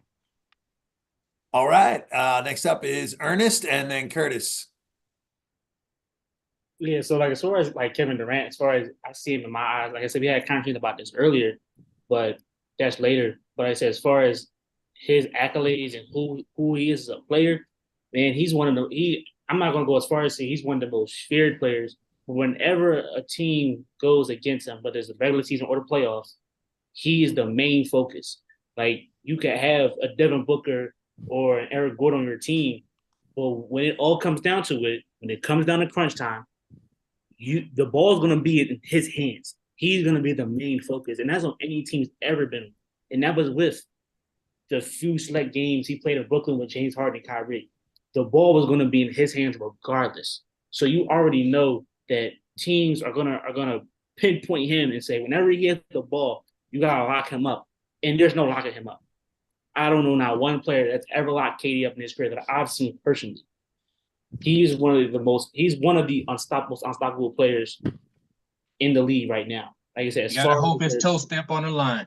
Well, I mean, he doesn't have the rings to prove he's unstoppable. But then even with the Golden State thing, and like I was saying earlier, and I think David said it when he was talking. He said the name of the game is championships. The name of the game is to be on top when the season is over. Sometimes, you gotta do what you gotta do to win a championship. He couldn't do it in Oklahoma City, and we see he can't do it. We saw he couldn't do it in Brooklyn when it came to him relying on James Harden and him getting bamboozled by Kyrie and that debacle, and then him being in Phoenix now with Devin Booker and the crew. But at the same time, you look at what he had to go up against now. He has to go up against Denver. He has to go up against some of these teams that are just have power, like. And you got to be in, and they said with the injuries and everything, all this, he can't stay healthy at certain point in time. But like I said, the name of the game is to win championships. He's done that. He's pretty much done anything and everything that you could ask in a player. So he deserves his flowers regardless of what he's done in his career, the choices that he made. He deserves the flowers that he gets when his career is over. I feel as though personally, not only will be a Hall of Famer, he'll be a first ballot Hall of Famer. Let him know, Greg. All right. So, yeah, I don't think none of us disagree. Curtis had just put his hand up, but you can respond after me at this point because Greg's been waiting, boy. I'm like ready to burst here. I'll say this. Kevin Durant is the most, I agree with what Steve Kerr said, the most talented player I've ever seen. For a 6'10" guy to be able to shoot like Ray Allen, to be able to dribble, to be he's more talented than Jordan, than Will, than anyone's ever seen. And to have 2 rings is the most disappointing use of talent, the most disappointing career, the most disappointing mentality. He's the most disappointing player in the history of the league, even with his 2 rings. Before I even start to talk about him being the greatest pussy of all time for joining Golden State to go win his rings. It wasn't just going somewhere else. It was going to a team that just set the all-time record that he had just played the year before. No great player would do that. That is the greatest pussy move in the history of sports. But even if you want to debate that and say he was trying to get rings, fine. 2 rings still makes him the biggest disappointment of all time. Any place he's ever gone since then in Brooklyn, he got to pick his guys, Kyrie and Harden, and he couldn't win. He couldn't even get to a finals. You put Jordan on this team with Booker, they'd be in the finals. They'd be winning championships this year. KD's not in the class with any of those guys. Let him know how you really make feel. The Hall of Let him know Fame how you really just because feel. he's stuck around a long time and scored a lot of points. He reminds me of Dominique Wilkins. He's just about scoring. He's not about winning. He doesn't have the killer mindset that any of the other greats have. He doesn't have the rings. The rings is a standard for greats. He can't even be in my top 50, maybe not my top 100 players of all time with 2 rings where he's playing along with other players based on rings, based on actual accomplished winning in your career. I don't count scoring records. Do you take Carmelo Allen Anthony, Iverson out of your Charles top 50 Barkley, as well? Allen Jackie. Iverson. Come on. Jackie, Carmelo he's a Anthony? Boston fan, Jackie. You got to, Oh yeah, my bad. I see. You know. I'm a fan of championships. And KD is the antithesis of championships. And if you think KD is in the top 50 all time, you don't value championships. You're a player who plays for stats. You're a fan who cares about stats, who cheers for guys that have spoons born in their mouth and underachieve and don't work hard and don't win. You're not Barry Sanders. So Barry Sanders sucks. Okay, gotcha. You make a lot of sense. All right. Let's queue up. Let's use the Zoom and raise of hand if you want to respond to that take. on KD. I'm not saying he won't make the Hall of Fame because the league kisses his ass, but he doesn't deserve to be there. He's the biggest disappointment of all time in basketball. I bet they'll take him in Boston. All right, so let's go first to Curtis. I agree. KD lost a lot of fan love when he joined Golden State, but I still feel like he's Hall of Fame ballot, first ballot for sure, top 25 all-time players. I just feel like he has to get back to that mentality of knowing when to take over the game. Like he's not as clutch as he was in OKC and in Golden State. Like with the Phoenix, he's like, I don't know, he's behind Booker, letting Booker do his thing, but he has to get back to that mentality of I have to take the last shot. Like he's never led his own team to even a conference finals. The only time he's been to the conference finals was when, let alone the NBA finals, was when he was teamed up with the greatest team of all time. He's not a leader. Sure. He's not. He's not a winner. Like he made the finals in He Oklahoma led City. his team to the conference finals against the Bucks, and honestly, they were the favorites to win it that year. But Kyrie and James Harden both went down; they were injured, so that was Durant's time to shine and show. Okay, can I? That lead wasn't the this team finals. all by myself to the finals, and he was that close. He was his feet too big. And we beat him in the he was finals. He was playing 48 minutes a game that series. Steve Nash did not rest him at all. He was so exhausted heading into that overtime. It was no wonder he airballed that last shot. He got no breaks, yet was still dropping 40 and 50 balls on the Bucks and just came up that close. He almost got that ring. You're blaming his cast for letting him down. Well, he picked his teammates. He wanted Kyrie and Harden to come there. He picked those guys and those guys are a whole nother set of arguments. Neither one of them's in my top 100 or what I ever want on my team under any consideration. The three of them in one team together was just the ultimate show, and they got exactly what they deserve. Losing to Giannis. All right, let's keep going. Let's go to Alvin and then Blaze. Go ahead, Alvin.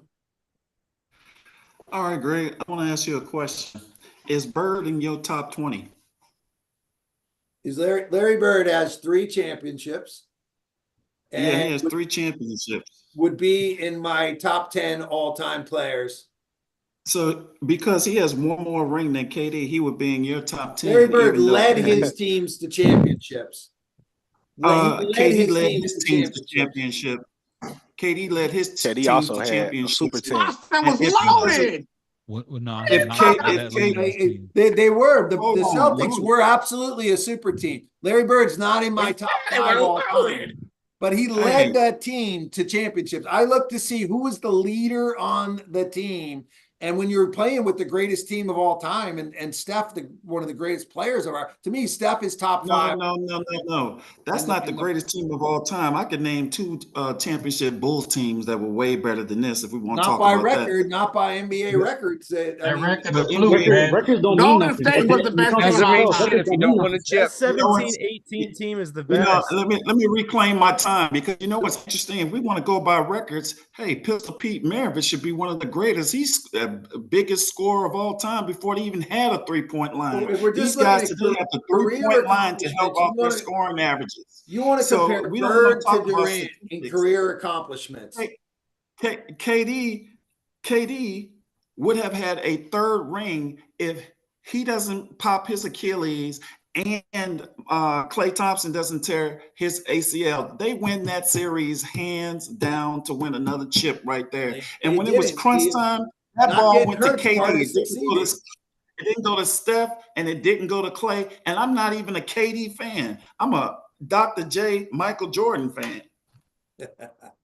All right. Well, I think Bird's career is way beyond KD's. All right, let's go next to Blaze. Yes. So earlier you had said that he had never taken this team to a finals except whenever. The only reason that I have to disagree is because when he did get to the finals, we were the ones to beat him. Yeah, we whooped him, Harden, and Westbrook. So definitely, yeah, the Miami handled that. But All right. So as far as you saying it's based on rings, so I mean Robert Ory has to be in in your your top 50, or what about Norris? Leading a team to a championship is my criteria. So yeah, it was the correction, the lead in the team. I got you. Yeah, because Larry Bird, I'll give you that with Larry Bird because he was. I don't count 3 of Kobe's rings. I think Kobe was the Robin on the first 3 rings that Shaq won. And I mean, we could have a whole nother talk on that. I discount. That's a big debate. I discount those rings. If you don't lead the team, the second 2 with Kobe impressed the hell out of me. Those earn my respect. Those second 2 with Kobe earn the respect. Right. So if you lead the team to the championship, that's my criteria for greatness. And Durant has none of those. Who would you say drove the bus when Boston won the championship with KG and Paul Pierce? KG led that team. So KG it was Doc Rivers, obviously. By far. Paul Pierce won the MVP though. The Finals MVP. Won the MVP because he guarded Kobe in the finals. I mean, Paul Pierce the put MVP LeBron is out for 3 that. The times. MVP is for the one series. It's not leading the whole team for the season. All right, yeah, but Paul Pierce is the man who defeated LeBron, not KG. Paul Pierce was the one out there handing LeBron on both sides of the court. That's debatable. I would say Paul Pierce. You can't go into the paint with KG though. That's KG. But what happened Paul when Pierce, they came to Miami? When Paul LeBron Pierce came to became Miami, twice the happened? player he was before KG got there. KG was LeBron had setting the help. tone for that team and leading them. At the end of the game, the ball was in Paul Pierce's hands. All the time. Every time. All the time. Get him at that. That Get him team at won 1 finals. Let's keep that in perspective. They won 1 finals. They went to 1 finals. They wasn't all that. They would have won the second one The if Magic Kendrick Perkins won. didn't get hurt. They would have won the second time if Kendrick Perkins didn't go down. I agree with that. Garnett got hurt. Woulda, coulda, shoulda. Yeah, they All right, let's went go to past Cam Miami. Webb here. Let's keep it on KD. Yeah, no, I'll say it again. KD is destined to lose. And really, I'll pose another question. And I guess what your comment of he's not even in your top 100 is maybe a little bit aggressive, but yeah, I think if he wins another ring, he's definitely doing himself a solid. And I'm curious what would happen if he went back to Golden State and won a ring. What would that do for me? If he wins a ring with Phoenix, he's still not Phoenix's best player. Booker, he's a Robin again, and that's like what he is for his career. He's a Robin. He's a Scottie Pippen. He's not a leader of a team. He's not a leader of men. And that's my criteria for people in life, as well as people who win and lead. You think Devin Booker leads, Greg? If they win a championship. I said if this team won a championship. He's so much better than Booker. It's not even close. I mean, I feel like that's still let's Booker's see what team, these though. two can do together. I think it's good point. nuts It is together. Booker's team. It is They'll Booker's be out of the team. playoffs in the first round, even with they got three of these guys together that just shoot and don't lead at all. No who's the team Suns' is leader? Kevin Durant's team. Yeah, so like even like talking about saying that it will if Phoenix will win a championship now is because Devin Booker. Man, come on, stop with that. Stop with that. Like I said, every time I'm gonna say it again. When it comes to the fourth quarter, who's gonna have the ball in their hands? It's not gonna be Devin Booker. It's not gonna be Bradley Beal if he ever gets on the court. It's not gonna be Eric Gordon. It's gonna be Kevin Durant. Kevin Durant feeds off Booker. But at the end of the day, Devin Booker. I don't know. For some reason, I'm not saying Devin Booker is not a good player, but Kevin Durant's a way better player than Booker right now at this point, or is a more feared. I can't even say feared, but preach. Like, come on now, let's not do that. That's like saying I think this is three non-leaders. That's why this team can't get out of the first. That's like saying if they win a championship because the Phoenix is Devin Booker's team. It's not Devin Booker's team. It's KD's team. No matter wherever KD goes, it's his team. Except for Golden State. Rise up that here. Golden State was Steph's team. Let's not get that twisted. No, he went to the Lakers. It's still LeBron's Steph's team, but KD ran the team. Yeah, it's like you have a Golden State was leader, but you Steph's got team. somebody who really runs it under you. It's Steph's team in Golden State, but it was really KD's team. But Steph was the vet there. Like, even though KD was a vet too, that was still Steph's team. This is KD's team in Phoenix. I don't care what nobody says. It was Devin Booker's team for a little bit. Now it's KD's team. There's a new sheriff in town, and his name is Kevin Durant. And they're in 6th place with him leading them with Booker. They got 2 That's ones, because and they don't have Bradley Beal. But Bradley Beal, for something like he gets for Bradley Beal, he gets all this money, and I love Bradley Beal. I think he's a top player when healthy. He can score. He can give you 25 in his sleep. I'm not putting him for over 20. I don't. Bradley Beal is like, No you gotta way. be kidding me. Hey man, He don't show up every night. He got to show up every night. For him to be hurt, he gets all this money and don't play. That's the problem. That's the problem. That is a Bradley big problem. Beal type players. That's a He's all big this money problem. and Beal and KD, they're in the same mold. Those two, you know, Bradley Beal's a poor man's KD, in my opinion.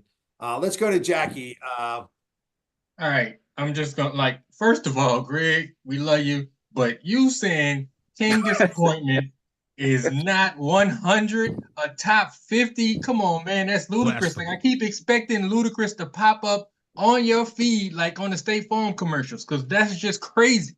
You know what I'm saying?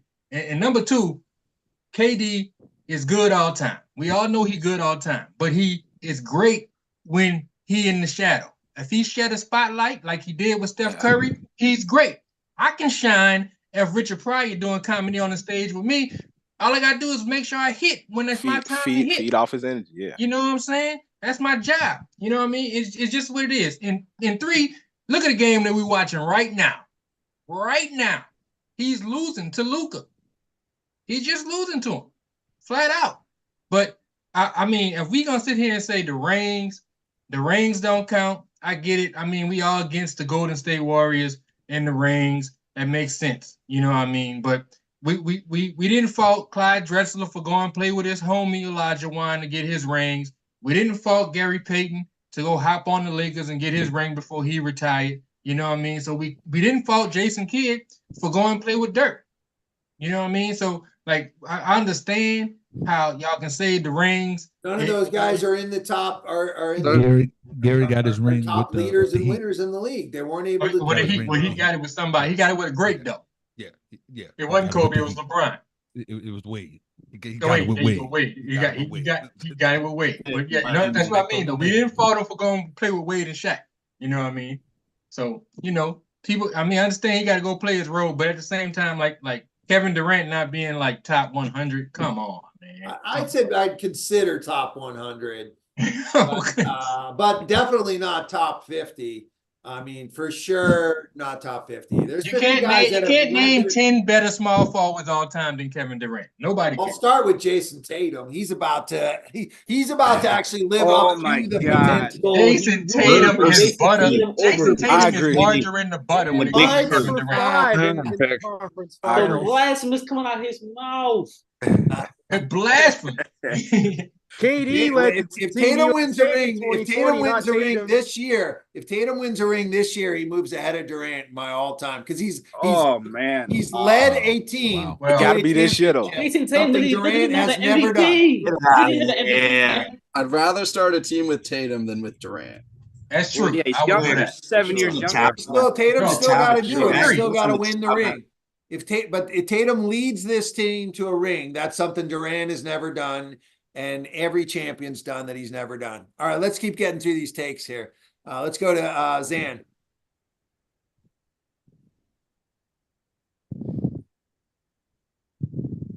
Oh, we're not hearing you somehow. I think that There we go. I think personally the jury's still out. I mean, you can't seem to tell me that well, I guess in so many respects, kind of like what I was saying previously, I think people's opinions of Durant are entirely mixed, and I think it's whatever side of the fence you're on. For someone that loved Oklahoma City back in the day, and you loved the way he played, and you felt like he betrayed your city, that's one thing. But if you're a diehard Warriors fan, you love what he did for the city. So again, kind of like what I said before, I think it's very, very mixed in terms of how his legacy will be perceived. Yeah, I'm with you. To me, it seems like I'm the only one in this room that feels this way, but I feel like the league should have never allowed him to go to Golden State. Like, Yeah, they should have Chris Paul. That was the whole integrity of the league was destroyed for those years. Like, but they couldn't nobody do had a it. chance. Yeah, it was boring. I didn't even like watching it. They couldn't stop it because they stopped Chris Paul to go to the Lakers, and they was like, you know what, we just gotta let it go. Imagine what would have Greg, happened. I don't think that that's trade fair to went say. through. Like, if Jason Tatum left this summer and went to Denver, like, come on. Now, I would call Jason Tatum the same pussy. He's not going to do that. He could go do that, right? He's, his contract's coming up. He's going to become the highest paid player in the league after he wins the title this year. But if he doesn't win, is he going to go to Denver? But see, Denver wasn't a dynasty like Golden State was. Denver, that's worse. It's worse to go to. It's worse to go to Golden State. Way worse. But you can't use Denver as an example because they only have one. Like they won one championship. Well, it's the team that's this year. The similarity is they both are at their peak, winning championships. Right? Dallas is cooking these people right now. By the way, I just want to point out that it's the Celtics fan complaining about the whole super team thing when they were the first one in the last 20 years to do this with KG, Paul Pierce, and Ray Allen. With those two guys forcing their way into Boston, they're the ones who, because LeBron couldn't beat them, forced them to go do the super team thing in Miami, which then in turn caused KD to say, well, you know what? Screw it. Y'all have already done the super team thing twice in the last 8 years. Let's go do it in Golden State. Yeah, but Boston been a super team since they existed, man. Boston has never not been a super team. Oh, man, they sucked in the early 2000s. What are you talking about? No, we talking about their history, man. And Bill Russell and his squad might be in the last 20 years, though. And Robert Parrish and McHale and all the time. They always had a super team. All the time. Every decade, Boston has had a super team. But they other than Walker, drafted guys. They even almost had Len Bias before he OD'd. But I give you that. They do draft him. They inorganically created a super team, which then led LeBron to do the same and KD as well. So I just like the hypocrisy when it comes to KD going over there as a Celtics fan, because y'all are the reason this is happening. Y'all are the reason for the whole player movement, player freedom movement in the NBA. But like you said, Boston draft their talent, though. Boston get their talent. Yeah, there's a difference between drafting talent, and trading and bringing in the free agents like that. Yeah. Drafted, I mean, nobody's going to complain about that. They're going to say you're really good at drafting. That's what Golden State did. Boston, no. Boston went and got KD. Well, all right. So let me respond to that then. So first off, Boston traded to get their super team. They traded Al Jefferson, a young prospect, for KG, who was an aging star. And KG, was good, but he wasn't LeBron or he wasn't the best player in the league at the time. And they traded for him. Then they had a top 5 pick that year. They traded for Ray Allen with Zerbiak, who was an aging all-star. So they traded to build their team, and those guys were not the face of the league. Like it's a player who's the face of the league pussies out. That's different than some mid-tier all-stars coming together. I don't think that team was that great. They never should have lost. Never should have beat Kobe. Like that was a huge disappointment in Kobe Bryant to lose. Come on, y'all selling yourself short. To Boston. That's one of the rare times that a team can beat a superstar. Because they almost. It was kind of a fluke that year. KG was. A lot of people thought KG was past his prime. Neither of those got. Wade had already won a ring, and LeBron was at the top of his game. These are the two guys that were the face of the league teaming up. That's way different than Paul Pierce and Ray Allen teaming up. But the difference being, remember, KG didn't want to go to Boston. He actually initially vetoed that trade until they got Ray Allen. He said, "Shit, send me over there." But he wanted out of Minnesota. He was like Randy Moss, just phoning it in, and then he finally went to Boston and balled out. Again, that team probably should have won 3 championships, 2 for sure. That's a Minnesota problem, man. That's a Minnesota problem. But no, my point being, KG wanted out, but he didn't want to go to Boston until they traded for Ray Allen. And then he said, that's where I want to go. There's no way they're winning 3 championships in the Kobe era. KG was hurt the second year they were there. That's why they couldn't beat Orlando. And then when they went to the finals, Perkins blew out his knee, and that's why they lost, because Rivers couldn't. That's not why they lost. Grayson Allen with the clothesline. You don't think Perkins rolling out his ACL with a 3-2 lead was the reason they lost? Lose that championship. No, Kobe played out of his mind in that Game series. 7, I don't think he even scored 20. It was Ron And Artest still who carried dominated them the in Game game. 7. He dominated the game without needing to score, and Artest got hot in that game too. Like they and they should have went to Game 7. All right, let's keep it on KD. But all right, Cruiser has his hand up, and this game's got 2 minutes left. It's a 12-minute game. Let's start queuing up our previews for our next game. Let's go over to Cruiser. So on the KD take, I would just say that when it came to, because I think everyone alluded to, like, if he was anybody else, or I think David had mentioned it earlier about if KD would have went anywhere else, it would have been the same thing. It's not so much that he went to Golden State. It's more about the way Golden State was playing, that they was 73-9, and the fact that they had him up being 3-1. Yeah. That's where more people have the problem with about it. Because I think if it would have been like, oh, let's just say for hindsight, the series was 3-2, Golden State was still up, and then he lost. I don't think people really would trip about it if Golden State was like 66-16 or whatever. I don't think no one's really going to trip about it that hard. It's just the fact that you went to the team who won a championship and then set the NBA record. I think that's more so the outrage, and not to mention you was arguably the best player in the league going to the best team. I think that's more so the flack that Kevin Durant's going to get. And he couldn't beat LeBron. Yeah, and then I think to Cam's question, when he asked, he said, if Kevin Durant was to win, does this help out? Honestly, I don't think so. I think for this to help Kevin Durant,